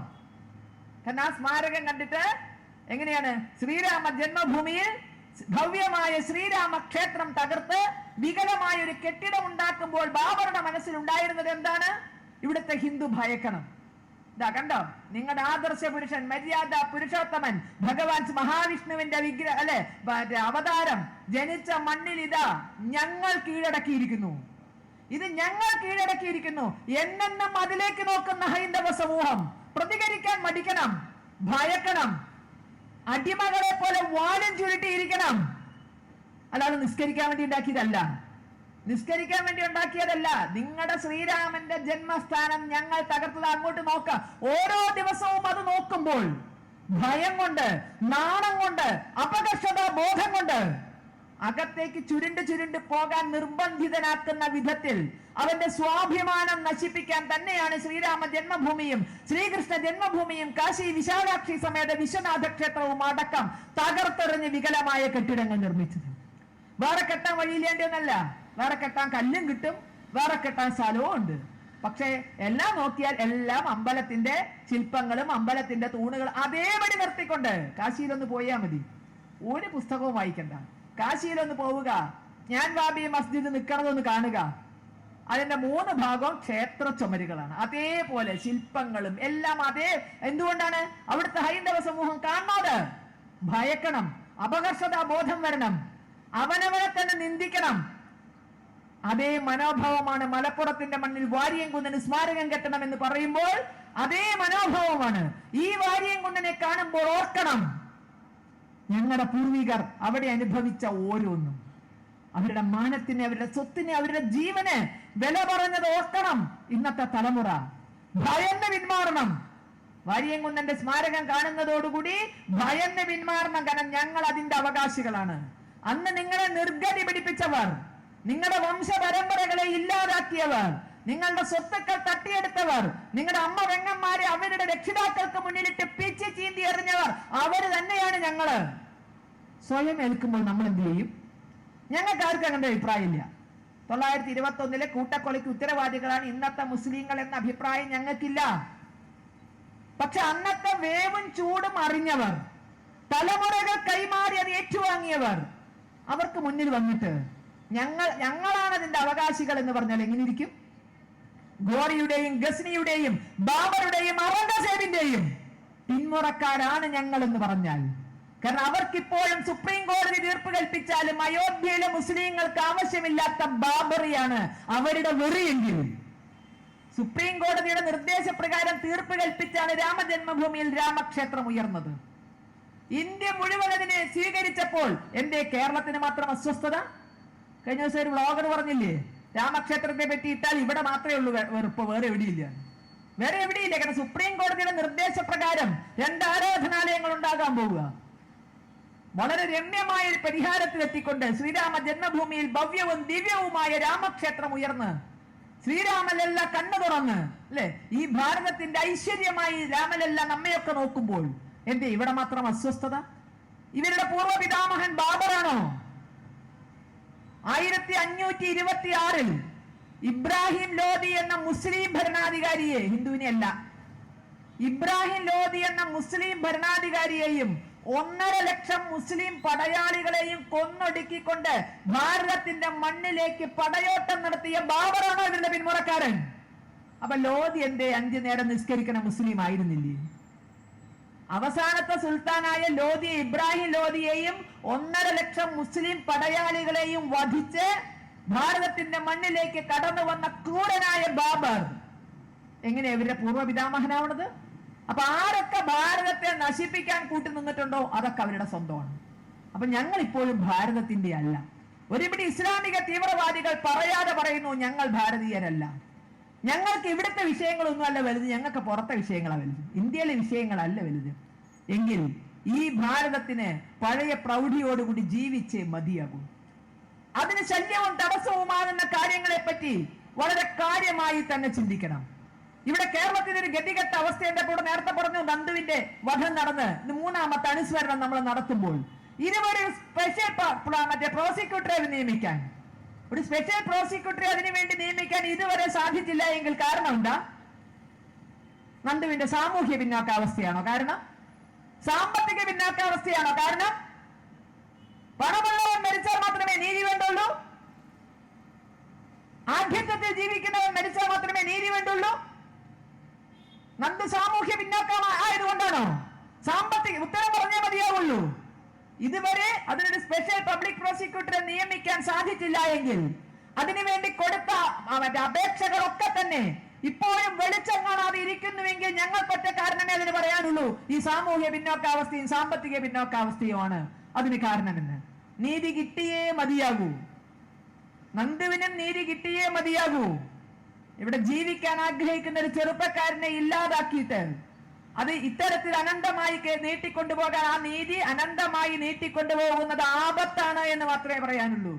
അനന്തമായി ഒരു നീതിയും നീട്ടിക്കൊണ്ടുപോയാൽ അത് തീർച്ചയായും ആപത്താണ്. കാരണം കിട്ടാത്ത നീതി, സമാജത്തിന്റെ രീതി എന്താ? കിട്ടാത്ത നീതി ചിലപ്പോൾ പിടിച്ചെടുക്കും. കിട്ടാത്ത നീതി പിടിച്ചെടുക്കും. അതിലേക്ക് എത്തരുത്. നീതി കിട്ടിയേ പറ്റൂ. അതിന് സാമൂഹ്യ പിന്നോക്കാവസ്ഥയോ സാമ്പത്തിക പിന്നോക്കാവസ്ഥയോ ഒരു കാരണമാകരുത്. നന്ദുവിന് നിയമപരമായി എന്തൊക്കെ പരിരക്ഷ കിട്ടണമോ ആ കേസിന് ആ പരിരക്ഷയൊക്കെ തന്നെ കിട്ടിയിരിക്കണം, സംശയമൊന്നുമില്ല. അത്തരം എല്ലാ പരിരക്ഷയും നമുക്ക് ആവശ്യമാണ്. പക്ഷെ കേരളത്തിന്റെ അവസ്ഥ എന്താണ്? ഇവിടുത്തെ മാറി മാറി വരുന്ന ഭരണകൂടങ്ങൾ, ഇവിടുത്തെ മുഖ്യധാര രാഷ്ട്രീയം, 2 മുന്നണികളിൽപ്പെട്ട് നട്ടം തിരികെയാണല്ലോ ഇവിടുത്തെ മുഖ്യധാര രാഷ്ട്രീയം. അവരുടെ പിന്തുണയാണ് ഇസ്ലാമിക സമൂഹത്തെ നശിപ്പിക്കാൻ പോകുന്നത്. നിങ്ങൾ പറയുന്നത് നിങ്ങളുടെ ശത്രു RSS ആണ്. ഇവിടുത്തെ ഇസ്ലാമിക സംഘടനകൾ പറഞ്ഞു അവരെ ഇല്ലാതാക്കാൻ ഞങ്ങൾ എന്തും ചെയ്യും. നിങ്ങളുടെ ശത്രു RSS അല്ല. കേരളത്തിൽ നിങ്ങളുടെ ശത്രു RSS അല്ല. ഭാരതത്തിൽ നിങ്ങളുടെ ശത്രു RSS അല്ല. അയോധ്യയിൽ നിങ്ങളെ കൊണ്ട് ഈ പെടലി പഠിച്ചത് ആരാ? RSS ആ? ശ്രീരാമ ജന്മഭൂമിയിൽ നിങ്ങളെ കൊണ്ട് ഈ കുടുക്കിപ്പെടുത്തിയത് RSS ആണോ? അല്ല. അവിടുത്തെ മുസ്ലിങ്ങൾ എന്നേ അത് കൈമാറാൻ തയ്യാറായിരുന്നു. സ്വാതന്ത്ര്യ പ്രാപ്തിയിൽ അയോധ്യ അതിന്റെ അവകാശികൾക്ക് തിരിച്ചു കിട്ടണമായിരുന്നു. അയോധ്യ, കാശി, മധുര, ഈ 3 സ്വാതന്ത്ര്യ പ്രാപ്തിയിൽ വിഭജനത്തിന്റെ മുറിവുകൾ ഉണങ്ങുന്നതിന് മുമ്പ് തന്നെ ഈ 3 തിരിച്ചു കിട്ടണമായിരുന്നു. കൊടുക്കാൻ അവരും തയ്യാറാണ്. പക്ഷെ അവരെ അതിന് സമ്മതിക്കുവോ? ഇവിടുത്തെ ഇടത് ലിബറലുകൾ, കമ്മ്യൂണിസ്റ്റ് ചരിത്രകാരന്മാരെന്ന് പറയുന്നവർ വിട്ടുകൊടുക്കരുത്. കാരണം മുട്ടനാടുകളെ കൂട്ടിയിടിപ്പിച്ച് നടുക്ക് നിന്ന് ചോര കുടിക്കുന്ന കമ്മ്യൂണിസ്റ്റ് തന്ത്രമാണ് നിങ്ങളെ കൊണ്ട് കുടുക്കലിറക്കുന്നത്. ഇവിടുത്തെ ഇസ്ലാമിന്റെ ശത്രു അവരാണ്. കാരണം നിങ്ങളുടെ എല്ലാ വേണ്ടാധീനത്തിനും ഒരു കൂട്ടുണ്ട്. ഇസ്ലാമിക ഭീകരതയുടെ എല്ലാ വേണ്ടാധീനത്തിനും ഒരു കൂട്ടുണ്ട്. ഇപ്പൊ ഏറ്റവും ചെറിയൊരു ഉദാഹരണം നോക്കിയാൽ മതി. ഇപ്പൊ ഒരു അറബി ഗവേഷണ കേന്ദ്രം പൊന്നാനിയിൽ വരാൻ പോകുന്നത്ര നല്ല കാര്യം. കാരണം ഒരു ഭാഷയ്ക്കും ഐത്തമില്ല. അത് സംസ്കൃതം ആയാലും അറബി ആയാലും ഒരു ഭാഷയ്ക്കും ഐത്തമില്ല എന്ന് വിശ്വസിക്കുന്നവരാ നമ്മള്. അറിവ് ഏതിയെ വന്നാലും സ്വീകരിക്കണമെന്നാണ് ഭാരതം പറഞ്ഞത്. ഏതിയച്ച വന്നോട്ടെ, എല്ലാ അറിവുകളെയും കൈനീട്ടി സ്വീകരിക്കണമെന്നാണ് ഭാരതം പറഞ്ഞിരിക്കുന്നത്. അതുകൊണ്ട് അറബി ഗവേഷണ കേന്ദ്രം പൊന്നാനിയിൽ വരുന്നതിന് ഞങ്ങൾക്കൊക്കെ സന്തോഷമേ ഉള്ളൂ. നമ്മുടെ ഉന്നത വിദ്യാഭ്യാസ മന്ത്രി ബിന്ദു ടീച്ചർ അഭിമാനത്തോടുകൂടി പറഞ്ഞതാണ് പൊന്നാനിയിൽ ഒരു അറബി ഗവേഷണ കേന്ദ്രം വരുന്നു. പക്ഷെ അടുത്ത വാചകം വായിച്ചപ്പോ ഞെട്ടിപ്പോയില്ലോ നമ്മള്. ആരുടെ പേരിലാണ് അത് ഉണ്ടാക്കാൻ പോകുന്നത്? ആരുടെ പേരില? സൈനുദ്ദീൻ മക്തൂം. ഇതാരാണ് ആള്? ഇതാരാണ് ആളെന്ന് അത്യാവശ്യം മതകാര്യങ്ങൾ ശ്രദ്ധിക്കുന്ന എല്ലാവർക്കും അറിയാം അദ്ദേഹം ആരാണ് എന്ന്. ഇവിടുത്തെ മുസ്ലിം കുട്ടികളെ മദർസ കഴിഞ്ഞാൽ ദർസ് എന്ന ഉന്നത പഠനത്തിന് പഠിക്കുന്ന മുസ്ലിം കുട്ടികൾക്ക് പഠിക്കാൻ വേണ്ടി കൊടുക്കുന്ന കർമ്മശാസ്ത്ര ഗ്രന്ഥമുണ്ട് ഫത്തുൽ മുയീൻ. ഈ ഫത്തുൽ മുഈൻ എന്ന ഗ്രന്ഥത്തിന്റെ കർത്താവാണ് ഈ പറഞ്ഞ അദ്ദേഹത്തിന്റെ പേരിലാണ് ഈ ഗവേഷണ കേന്ദ്രം വരാൻ പോകുന്നത്. 16-ാം നൂറ്റാണ്ടിൽ ഇവിടെ ജീവിച്ചിരുന്ന, പൊന്നാനി കേന്ദ്രമാക്കിയൊക്കെ പ്രവർത്തിച്ചിരുന്ന ഒരു വ്യക്തിയാണ് അദ്ദേഹം. അദ്ദേഹത്തിന്റെ പേരിലാണ് ഈ ഗവേഷണ കേന്ദ്രം വരുന്നത്. ഫത്തുൽ മുഈൻ എന്ന ഗ്രന്ഥത്തിന്റെ കർത്താവാണ് അദ്ദേഹം, കർമ്മശാസ്ത്ര ഗ്രന്ഥത്തിന്റെ കർത്താവ്. കൂടുതലൊന്നും കാരണം ഒരു പ്രഭാഷണത്തിൽ അതൊന്നും ഉൾക്കൊള്ളിക്കാൻ കഴിയില്ല. ഈ ഫത്തുൽ മുഈൻ എന്താണ് എന്ന് നിങ്ങളെ എല്ലാവരുടെ കയ്യിലും അത്യാവശ്യം ഡാറ്റയൊക്കെ ഉണ്ട് ഫോണിൽ. ഒന്ന് നെറ്റിൽ അടിച്ചു കൊടുത്താൽ അതിന്റെ PDF രൂപം മലയാളത്തിൽ നമുക്ക് കിട്ടും. ഈ സാധനം എന്താണ് എന്ന് ഇത് നമുക്ക് നോക്കേണ്ട കാര്യമില്ല, നമ്മൾ പഠിക്കുന്നതല്ല, ഒന്നുമല്ല. പക്ഷെ ബിന്ദു ടീച്ചർ നോക്കണം. എന്തുകൊണ്ട്? പിതാ രക്ഷതി കൗമാരേ പുത്രോ ഭർത്തോ രക്ഷതി യൗവനെ പുത്രോ രക്ഷതി വാർദ്ധക്യേ ന സ്ത്രീ സ്വാതന്ത്ര്യം അർഹതി എന്ന ഒരു ശ്ലോകമുണ്ട് എന്നതിന്റെ പേരിൽ നാട്ടിലെമ്പാടും മനുസ്മൃതി ഇട്ട് കത്തിച്ചവരാണ് ഇവിടുത്തെ സഖാക്കളും. പിതാ ശിക്ഷതി കൗമാരേ എന്നല്ലാത്ത പറഞ്ഞത്, പിതാ രക്ഷതി കൗമാരേ. പിതാവ് കൗമാരത്തിൽ രക്ഷിക്കണം, പിതാവിനെ പീഡിപ്പിക്കാനുള്ളതല്ല കുട്ടി. പിതാ രക്ഷതി കൗമാരേ ഭർത്തോ രക്ഷതി യൗവനെ പുത്രോ രക്ഷതി വാർദ്ധക്യേ. രക്ഷിക്കാനാ പറഞ്ഞത്, ശിക്ഷിക്കാനല്ല പറഞ്ഞത്. എന്നിട്ട് ഈ ഒറ്റ വാചകത്തെ പിടിച്ച് എത്ര മനുസ്മൃതികൾ ഈ കേരളത്തിൽ കത്തിയിട്ടുണ്ട് ആലോചിക്കണം നമ്മൾ. എത്ര മനുസ്മൃതികൾ. എന്റെ മനുസ്മൃതി വായിച്ചവർ ഫത്തുൽ മുഈൻ വായിച്ചില്ലേ? ഭാര്യയെ തല്ലാൻ ഒരു അവകാശം ഉണ്ടെന്ന് വളരെ കൃത്യമായി പറഞ്ഞു വെച്ചിരിക്കുന്നു. സ്ത്രീകളുടെ കാര്യം മാത്രം എടുത്താൽ ഭാര്യയെ തല്ലാൻ ഭർത്താവിന് അവകാശമുണ്ട്. കൗമാരപ്രായം പിന്നിടുന്ന കുട്ടികളെ പഠിപ്പിക്കുന്നതാണ് കേരളത്തിൽ. അവർ പഠിപ്പിച്ചാൽ നമുക്ക് കുഴപ്പമില്ല. ബിന്ദു ടീച്ചർ കാണണ്ടേ? മനുസ്മൃതി വായിച്ചവരാണാവല്ലോ. നമ്മളെ മനുവാദികൾ എന്ന് പറയുന്നവരാണല്ലോ. നിങ്ങളിൽ എത്ര പേര് മനുസ്മൃതി കണ്ടിട്ടുണ്ട്? നമ്മളിൽ എത്ര പേര്? ഞാൻ തന്നെ ഈ പുലിവാലൊക്കെ കേട്ടപ്പോഴാണ് മനുസ്മൃതി അന്വേഷിച്ചു പോയത്. അങ്ങനെ എന്റെ ഒന്നും വീട്ടിൽ മനുസ്മൃതി ഇല്ല, നമ്മുടെ ഒരാളുടെ വീട്ടിലും മനുസ്മൃതി ഇല്ല. രാമായണം പോലെയോ ഭാഗവതം പോലെയോ നമ്മൾ വീട്ടിൽ വെക്കുന്ന ഗ്രന്ഥമല്ല മനുസ്മൃതി. നമ്മൾ എവിടെയും മനുസ്മൃതി പഠിക്കുന്നുമില്ല, എവിടെയും പഠിപ്പിക്കുന്നുമില്ല. കേരളത്തിൽ എവിടെയെങ്കിലും വേദം പഠിപ്പിക്കുന്ന സ്ഥലങ്ങളുണ്ട്, ഉപനിഷത്ത് ക്ലാസ്സുകൾ നടക്കുന്നുണ്ട്. പക്ഷേ ഭാരതത്തിൽ ഒരിടത്തും മനുസ്മൃതി പഠിപ്പിക്കുന്നതായിട്ട് ഞാൻ ഇതുവരെ കേട്ടിട്ടില്ല. അത് അന്നത്തെ കാലത്തെ ഒരു നിയമം. എന്തെങ്കിലും കൊള്ളാണ്ടെന്ന് കൊള്ളാൻ തള്ളാളത് തള്ളുകയും ചെയ്യാം. ആർക്കും ഒരു ആക്ഷേപം ഇല്ലാത്ത ഒരു പുസ്തകം തപ്പിയെടുത്ത് കൊണ്ടുവന്ന് മനു മനു മനു മനു എന്നും പറഞ്ഞ് കത്തിച്ച് ബഹളം കൂട്ടിയവർ എന്തേ ഫത്തുൽ മുഈൻ വായിക്കാത്തത്? അമുസ്ലിങ്ങളെ എന്താണ് ചെയ്യേണ്ടത് കൃത്യമായി പറയുന്നു. നിസ്കാരം മുടക്കുന്ന മുസൽമാനെ എന്താണ് ചെയ്യേണ്ടത്? 5 നേരം നിസ്കരിക്കാത്ത മുസൽമാനെ എന്താണ് ചെയ്യേണ്ടത്? കൊല്ലാൻ അധികാരം ഉണ്ടെന്നാ പറഞ്ഞത്. ഇത്തരം ഒരു ഗ്രന്ഥം എഴുതിയൊരു വ്യക്തിക്ക് ഇസ്ലാമിക സംഘടനകളുടെ പേരിൽ എന്തുമാകാം. പക്ഷേ ഞങ്ങളിലില്ല ഹൈന്ദവ രക്തം, ഞങ്ങളിലില്ല ക്രൈസ്തവ രക്തം, ഞങ്ങളിലില്ല മുസ്ലിം രക്തം എന്ന് പറയുന്ന കമ്മ്യൂണിസ്റ്റുകാർ ഭരിക്കുന്ന കേരളത്തിൽ, ഒരു കമ്മ്യൂണിസ്റ്റുകാരി മുഖ്യമന്ത്രിയായിരിക്കുന്ന കേരളത്തിൽ, ഒരു കമ്മ്യൂണിസ്റ്റ് പാർട്ടിയുടെ പാർട്ടി ജനറൽ സെക്രട്ടറി സ്ഥാനം വരെ ഇരുന്ന ഒരാളുടെ ഭാര്യയുടെ നേതൃത്വത്തിൽ ചിന്തിക്കൂ, ഇതുപോലൊരു പുസ്തകം എഴുതിയ ഒരു വ്യക്തിയുടെ പേരിൽ ഒരു ഗവേഷണ കേന്ദ്രം ആരംഭിക്കുമ്പോൾ അവിടെയാണ് തീവ്രവാദത്തിന് കൊട പിടിച്ചു കൊടുക്കുന്നവരാണ് ഇവിടെയുള്ളവർ. കഴിഞ്ഞ ദിവസം ഫസൽ ഗഫൂറിന്റെ പ്രസംഗം നമ്മളൊക്കെ കേട്ടില്ലേ? MBSന്റെ അല്ല, നമ്മുടെ അസ്ത്രം കയ്യിൽ ഇനിയും ഉണ്ട് അസ്ത്രം എന്നാ പറഞ്ഞത്. എന്താ ഫസൽ ഗഫൂർ പറഞ്ഞത്? കോൺഗ്രസിനെ വാഴ്ത്തിയിട്ടും മതിയാകുന്നില്ല, കോൺഗ്രസ് ആണ് ഇവിടെ മുസ്ലിങ്ങളെ രക്ഷിക്കുന്നത്. ഞാൻ പറഞ്ഞല്ല, ഫസൽ ഗഫൂർ പറഞ്ഞതാ. കോൺഗ്രസ് ആണത്ര. ശരിയാണല്ലോ, 921 ലഹളയ്ക്ക് ചൂട്ട് പിടിച്ചു കൊടുത്തത് കോൺഗ്രസ് അല്ലേ? 921 അമ്മമാരില്ലേ സഹോദരിമാരില്ലേ എന്ന രൂപത്തിൽ ഹൈന്ദവ ചോരയാൽ ചോന്നൊരു മാറനാട് സൃഷ്ടിച്ചതിന് ചൂട്ട് പിടിച്ചു കൊടുത്തത് കോൺഗ്രസ് അല്ലേ? 1947 ഭാരത മാതാവിന്റെ കരകരണങ്ങൾ മുറിച്ചു മാറ്റി കൊടുത്തത് കോൺഗ്രസ് അല്ലേ? വന്ദേ മാതരം എന്ന ദേശാഭിമാന പ്രചോദിതമായ ഗാനത്തെ വെട്ടിമുറിച്ചത് കോൺഗ്രസ് അല്ലേ?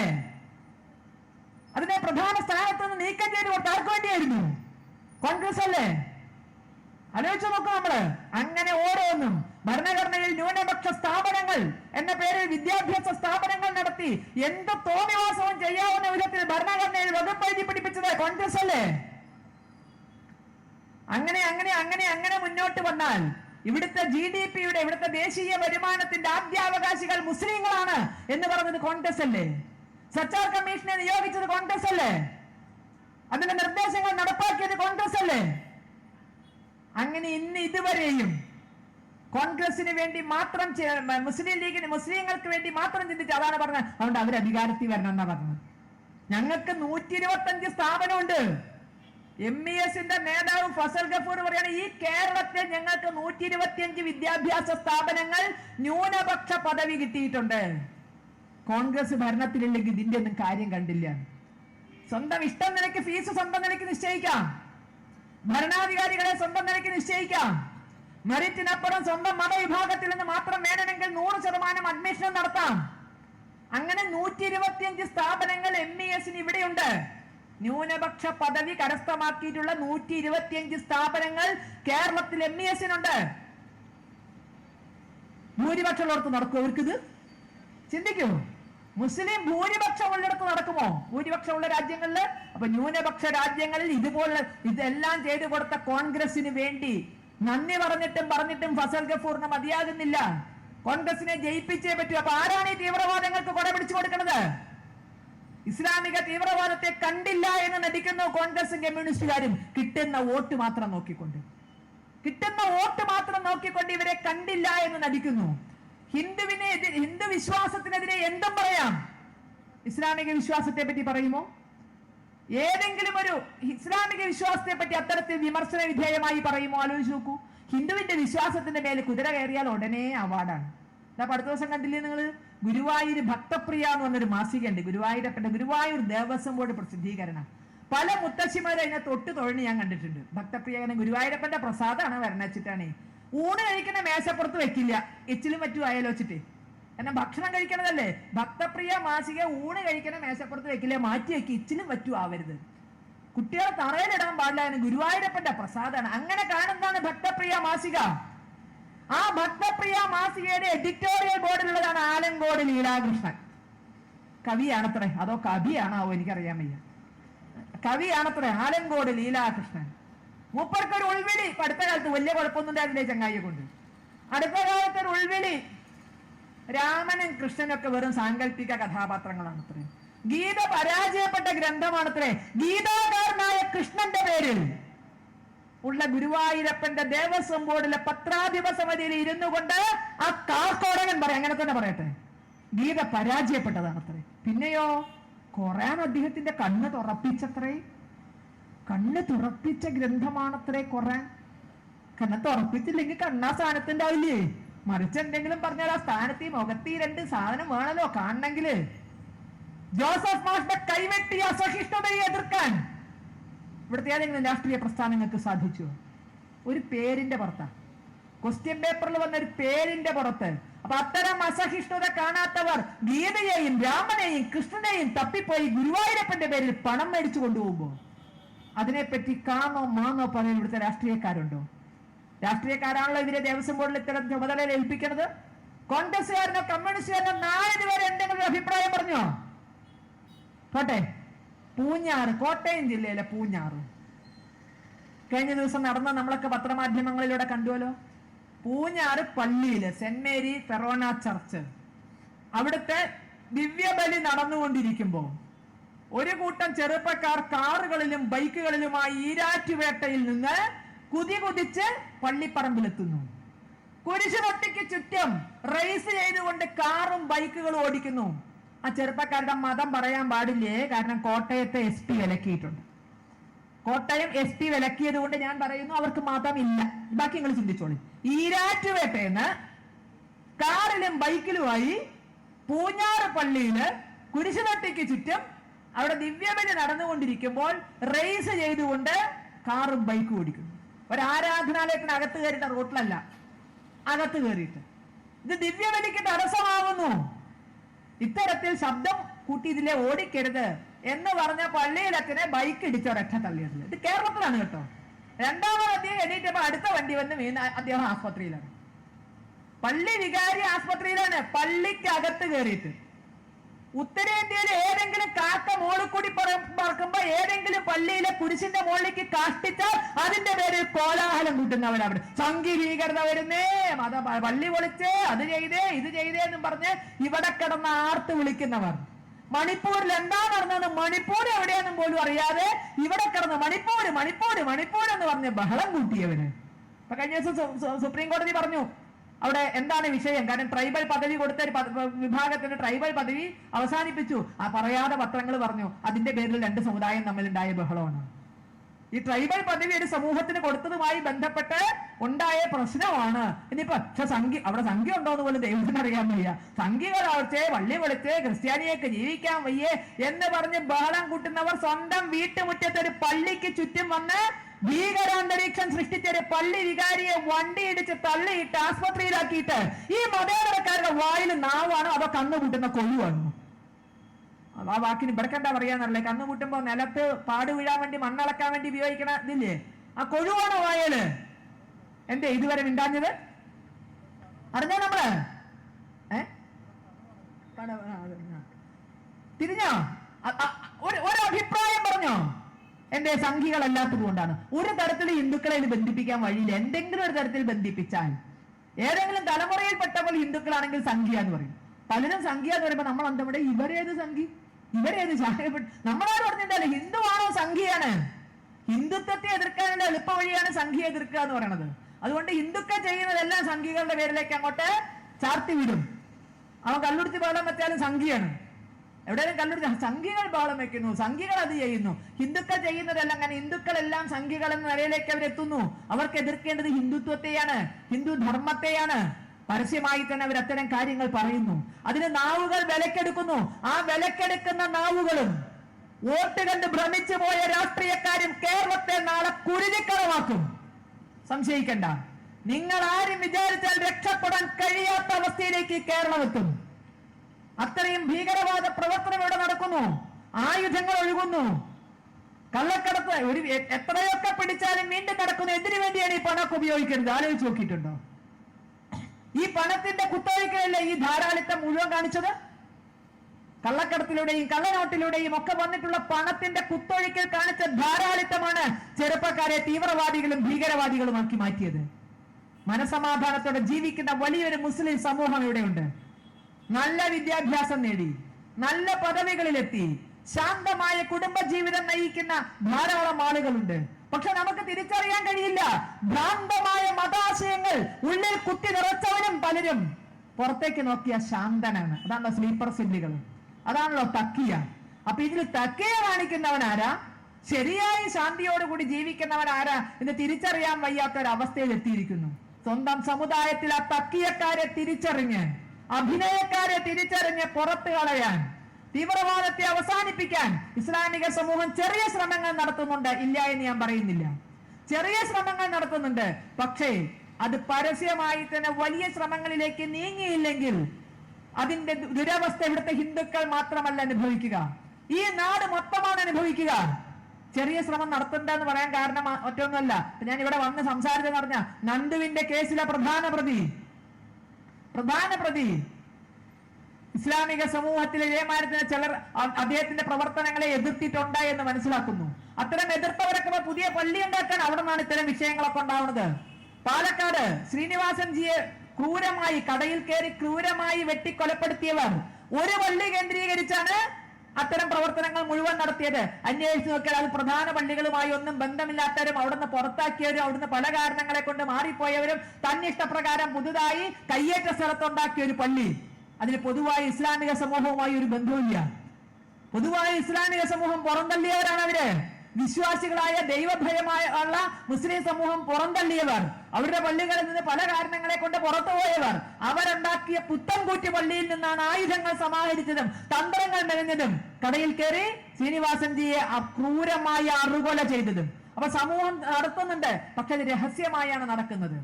ഈ നന്ദു കൃഷ്ണയെ കൊന്ന പ്രതി ഇവിടെ ഞാൻ കേട്ടപ്പോൾ അത്ഭുതപ്പെട്ടു പോയി. ഇത്രയും ഒരുപക്ഷെ എല്ലാ സമൂഹത്തിന്റെയും പിന്തുണ നേടിക്കൊണ്ടാണ് നമ്മള് ശബരിമല പ്രക്ഷോഭം നയിച്ചത്. ആ ശബരിമല പ്രക്ഷോഭ സമയത്ത് നാമജപത്തിലേക്ക് ആയുധവുമായി കടന്നു വന്നു എന്നും, ആയുധമായി കടന്നു വന്നപ്പോ പോലീസുകാരെ കൊയ്യാൻ പോവാന്ന്, വടിവാളുണ്ട് കൊയ്യാൻ പോവാന്നും പറഞ്ഞ് കേസൊന്ന് ഒഴിവാക്കിയെങ്കിൽ ഈ നന്ദുവിന്റെ ജീവൻ കളഞ്ഞതിൽ അത്തരത്തിൽ FIR എഴുതിയവർക്ക് പങ്കുണ്ട്. അത്തരത്തിൽ റിപ്പോർട്ട് ചെയ്തവർക്ക് വടിവാളുമായി കൊല്ലാൻ പോവുകയാണ് എന്ന് കണ്ടെത്തിയ ഇവിടുത്തെ നിയമപാലകരുടെ കൃത്യവിലോപമാണ് ഈ കൊലപാതകത്തിലേക്ക് നയിച്ചത് എന്ന് പറയാം. അന്ന് പൂട്ടാൻ കഴിഞ്ഞിരുന്നെങ്കിൽ ഇവിടെ എത്തുമായിരുന്നില്ല. ഒരു എന്താണ് പറയുക അധ്യാപകനും 2 മക്കളും കുടുംബത്തോടു കൂടി ഇതിൽ വന്നെങ്കിൽ അതിലേക്ക് അവരെ നയിച്ചത് എന്താ എന്ന് ചിന്തിക്കണ്ടേ? അത്തരം തലച്ചോറുകളെ ശുദ്ധീകരിക്കാൻ എന്താണ് വഴിയെന്ന് നോക്കണ്ടേ? ആടിനൊക്കെ ഇപ്പോൾ റിക്രൂട്ട് ചെയ്ത് കൊണ്ടുപോകുന്ന ഭ്രാന്തന്മാരുണ്ട് ഈ നാട്ടില്. എവിടെ പോയിട്ട് ആടിനെ വെച്ച് ജീവിക്കാന്നൊക്കെ പറഞ്ഞ അത്തരം ഭ്രാന്തുകൾ പോരാ.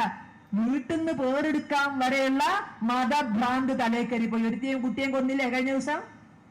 2ാമത്തെ ഭാര്യയുടെ 4ാമത്തെ പ്രസവത്തില് എവിടുന്ന് പ്രസവം എടുത്തു? ആസ്പത്രിയിൽ നിന്നല്ല, വീട്ടിൽ നിന്ന്. വീണാ ജോർജിനും എല്ലാം പറയാനുണ്ടോ? അന്വേഷിച്ച് വന്നപ്പോ 400 ചില്ലാനം പ്രസവം വീട്ടിൽ നടക്കുന്നുണ്ട് ഇത്ര കേരളത്തില്. ആരോഗ്യ മോഡൽ സൃഷ്ടിച്ച കേരളത്തില് ഇത്രയും മാറ്റങ്ങളൊക്കെ ഉണ്ടാക്കിയ കേരളത്തില്, ക്യൂബയെന്ന് കൊറോണയ്ക്ക് മരുന്ന് കൊണ്ടുവരുമെന്നൊക്കെ പറഞ്ഞ കേരളത്തില് 400 ചില്ലാനം പ്രസവം ഇവിടെ വീടുകളിൽ വർഷം തോറും നടക്കുന്നു. പ്രതിരോധ കുത്തിവയ്പ്പുകളുടെ ഏഴയിലത്ത് പോകാത്ത കുടുംബങ്ങൾ ഇപ്പോഴും ഉണ്ട്. ചർച്ച ചെയ്യില്ല. പകരം അവര് രാമൻ എന്താ ചെയ്ത്, കൃഷ്ണൻ എന്താ ചെയ്ത്, ഗീതയിൽ എന്താ ചെയ്ത് എന്ന് നോക്കുന്നു. അവരാണ് തീവ്രവാദം വളർത്തുന്നത്. കോഴിക്കോട് ഒരു സ്കൂളില് കഴിഞ്ഞയാഴ്ച കോഴിക്കോട് കായണ്ണയ്ക്കടുത്ത് നാദാപുരത്തിനൊക്കെ അടുത്ത ഒരു സ്കൂളില്, മാനേജ്മെന്റ് സ്കൂള്, എയ്ഡഡ് സ്കൂള്, കെട്ടിടം പൂർണ്ണമായി മാനേജറുടെ ഉത്തരവാദിത്വമാണ്. എയ്ഡഡ് സ്കൂളില് കെട്ടിടം കെട്ടേണ്ടത് മാനേജറാണ്, പരിപാലിക്കേണ്ടത് മാനേജറാണ്. അതിന്റെ ഒരു ഓട് പൊട്ടിയാൽ അതിന്റെ പേരിൽ അധ്യാപകർക്ക് ശമ്പളം മുടക്കാൻ സർക്കാരിന് പറ്റും. ഓട് പൊട്ടിയിട്ടുണ്ട്, അത് മതി. പൊട്ടിയത് മാറ്റി കൊടുക്കേണ്ടത് മാനേജറുടെ ഉത്തരവാദിത്തമാണ്. മാറ്റിക്കൊടുത്ത് എഞ്ചിനീയറെ കൊണ്ടുവന്ന് ഫിറ്റ്നസ് സർട്ടിഫിക്കറ്റ് ഹാജരാക്കിയാലേ അധ്യാപകർക്ക് ശമ്പളം കിട്ടുള്ളൂ. സർക്കാരല്ലേ ശമ്പളം കൊടുക്കണം? സർക്കാർ ശമ്പളം കൊടുക്കണമെങ്കിൽ ഒരു തകരാറും കൂടാത്ത കെട്ടിടം മാനേജർ അങ്ങോട്ട് കാണിച്ചു കൊടുക്കണം. ആ കെട്ടിടം കെട്ടിക്കാൻ 5 പൈസയും സർക്കാർ കൊടുക്കില്ല. അങ്ങനെ ഒരു കെട്ടിടം കെട്ടാൻ 5 പൈസ സർക്കാർ കൊടുക്കില്ല. കെട്ടിടം പൂർണ്ണമായി കെട്ടി ഫിറ്റ്നസ് എഞ്ചിനീയർ സർട്ടിഫൈ ചെയ്താൽ മാത്രമേ അവിടുത്തെ അധ്യാപകർക്ക് സർക്കാർ ശമ്പളം കൊടുക്കുള്ളൂ. അതിന്റെ പൂർണ്ണ ഉത്തരവാദിത്വം മാനേജർക്കാണ്.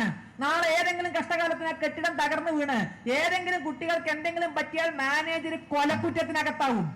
സർക്കാരിന് ഉത്തരവാദിത്തമില്ല. മാനേജർ കൊലക്കുറ്റത്തിന് അറസ്റ്റ് ചെയ്യപ്പെടും. അതാണ് കെട്ടിടവും മാനേജരും തമ്മിലുള്ള ബന്ധം.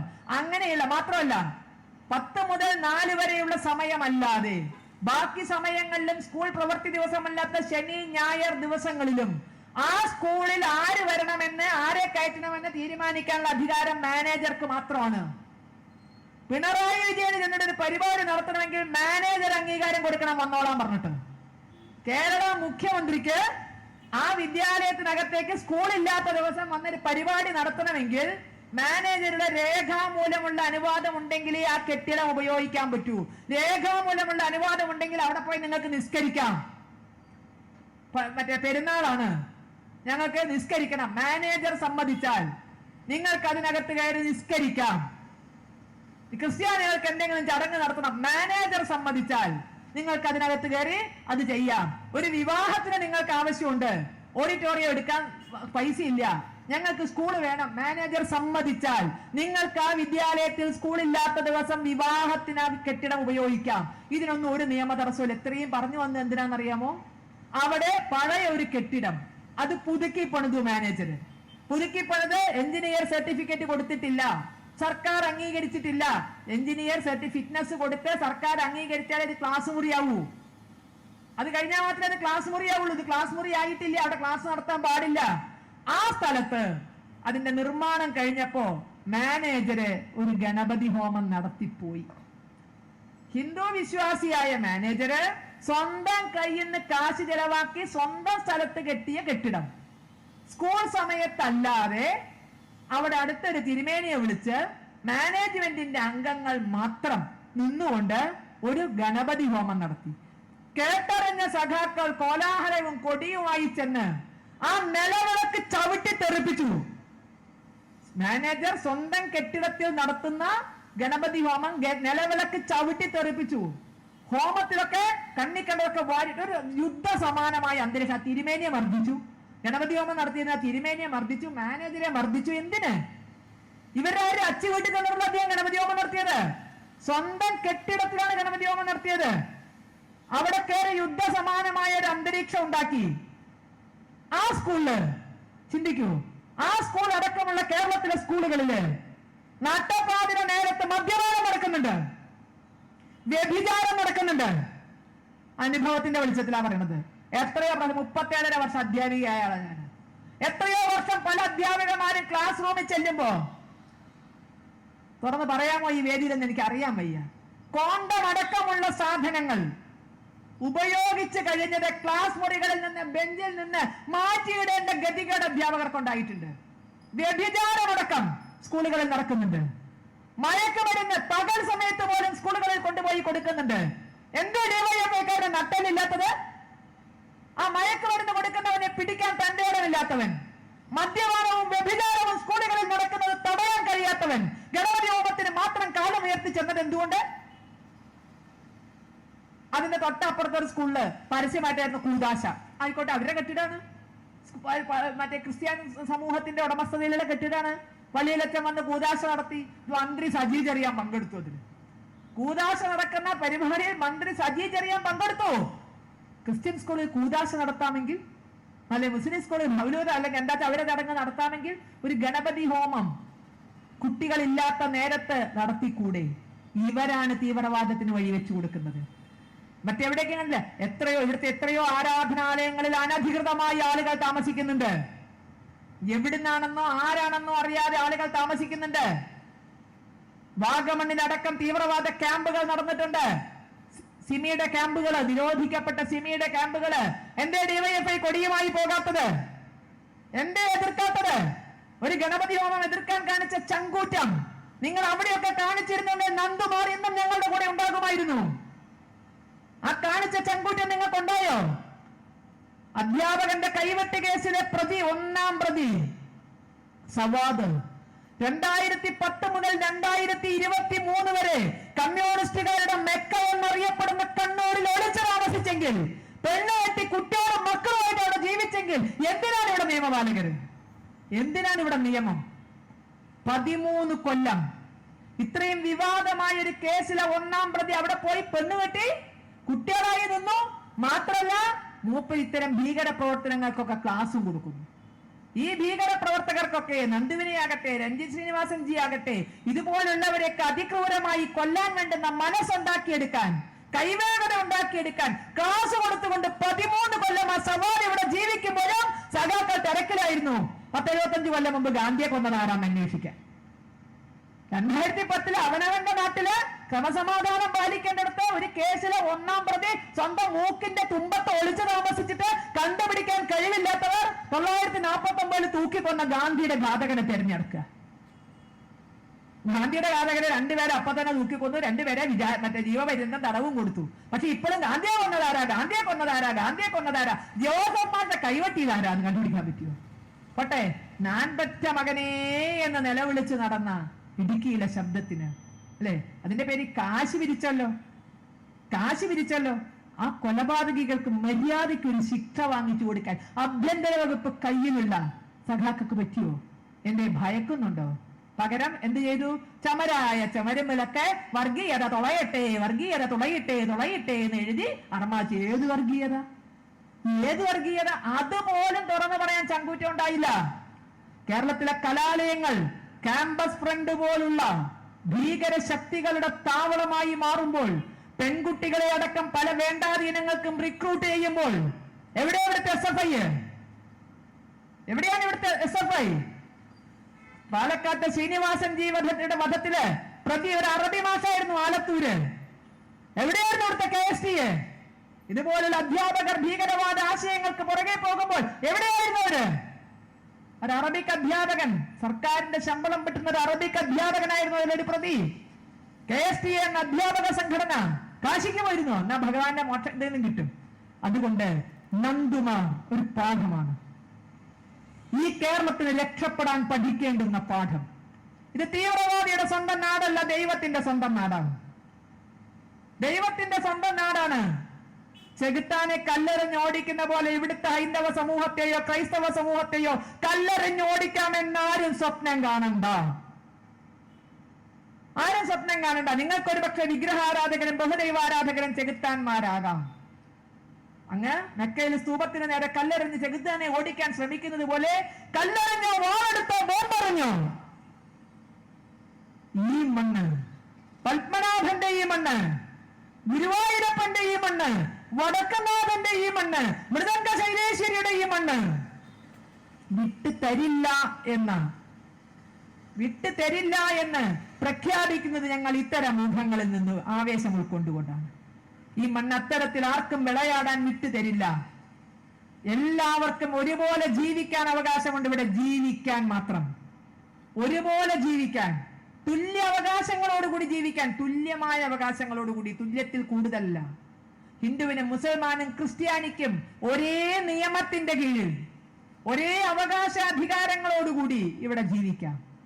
കിട്ടിയ സ്ഥലത്തെല്ലാം ഇസ്ലാമിക രാജ്യം ഉണ്ടാക്കിക്കളയാമെന്ന അഹന്തയോടുകൂടി വാളും ബോംബും പരിശീലിക്കുന്നുണ്ടെങ്കിൽ അതിന് പ്രതിരോധം ഞങ്ങളുടെ ഈ മനസ്സുകളാണ്, ഞങ്ങളുടെ ഈ അനുഭവങ്ങളാണ്. തീച്ചൂളയിൽ കരുത്ത് വളർന്ന ഞങ്ങൾക്ക് നിങ്ങളുടെ അത്തരം മോഹങ്ങളെ അംഗീകരിച്ച് നൽകാൻ സാധിക്കില്ല.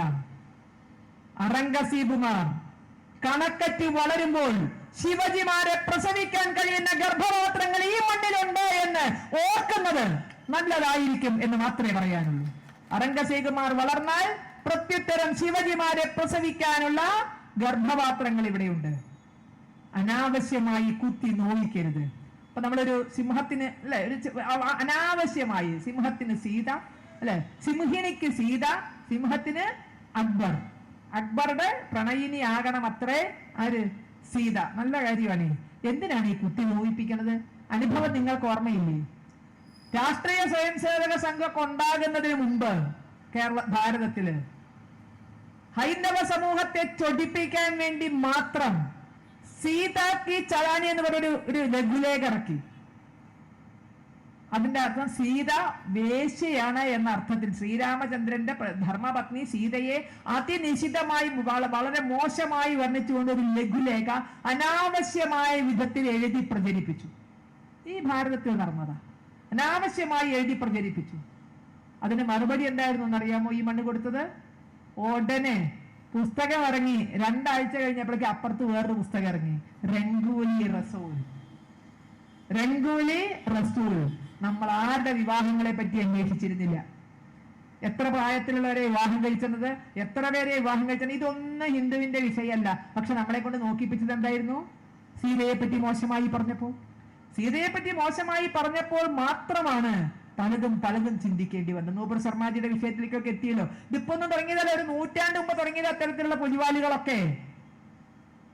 ഇപ്പോഴും ഈ രംഗോലി റസൂൽ ഇവിടെ നിരോധിച്ചെന്ന് കേട്ടോ.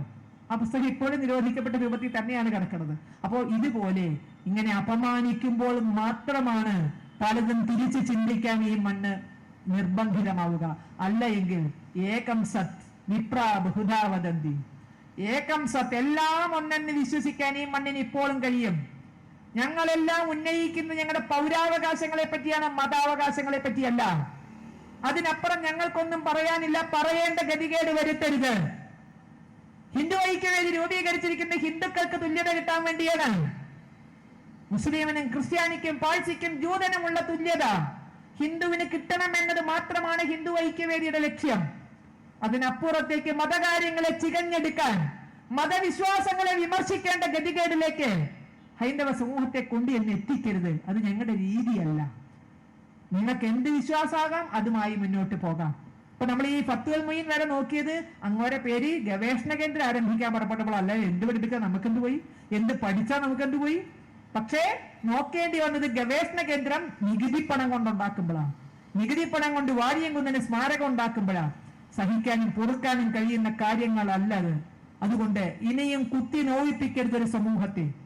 ഏറെ ദുരനുഭവങ്ങളിലൂടെ കടന്നു വന്ന ഒരു സമൂഹത്തെ മറ്റുള്ളവരുടെ വിശാല മനസ്സ് കാട്ടി എന്ന ഒറ്റ കുറ്റത്തിന് ഇനിയും ശിക്ഷിക്കാൻ പുറപ്പെടരുത് എന്നൊരു താക്കീത് മാത്രം നൽകിക്കൊണ്ട് നന്ദകൃഷ്ണമാരുടെ ആത്മാക്കൾ നമ്മൾ നടത്തുന്ന പ്രവർത്തനങ്ങളിൽ നമുക്ക് ആവേഗമായി കൂടെ ഉണ്ടാകുമെന്ന വിശ്വാസത്തോടെ ഒരിക്കൽ കൂടി ആ പാവന സ്മരണയ്ക്ക് മുന്നിൽ ആദരാഞ്ജലികൾ അർപ്പിച്ചുകൊണ്ട് ഞാൻ എന്റെ വാക്കുകൾ നിർത്തുന്നു.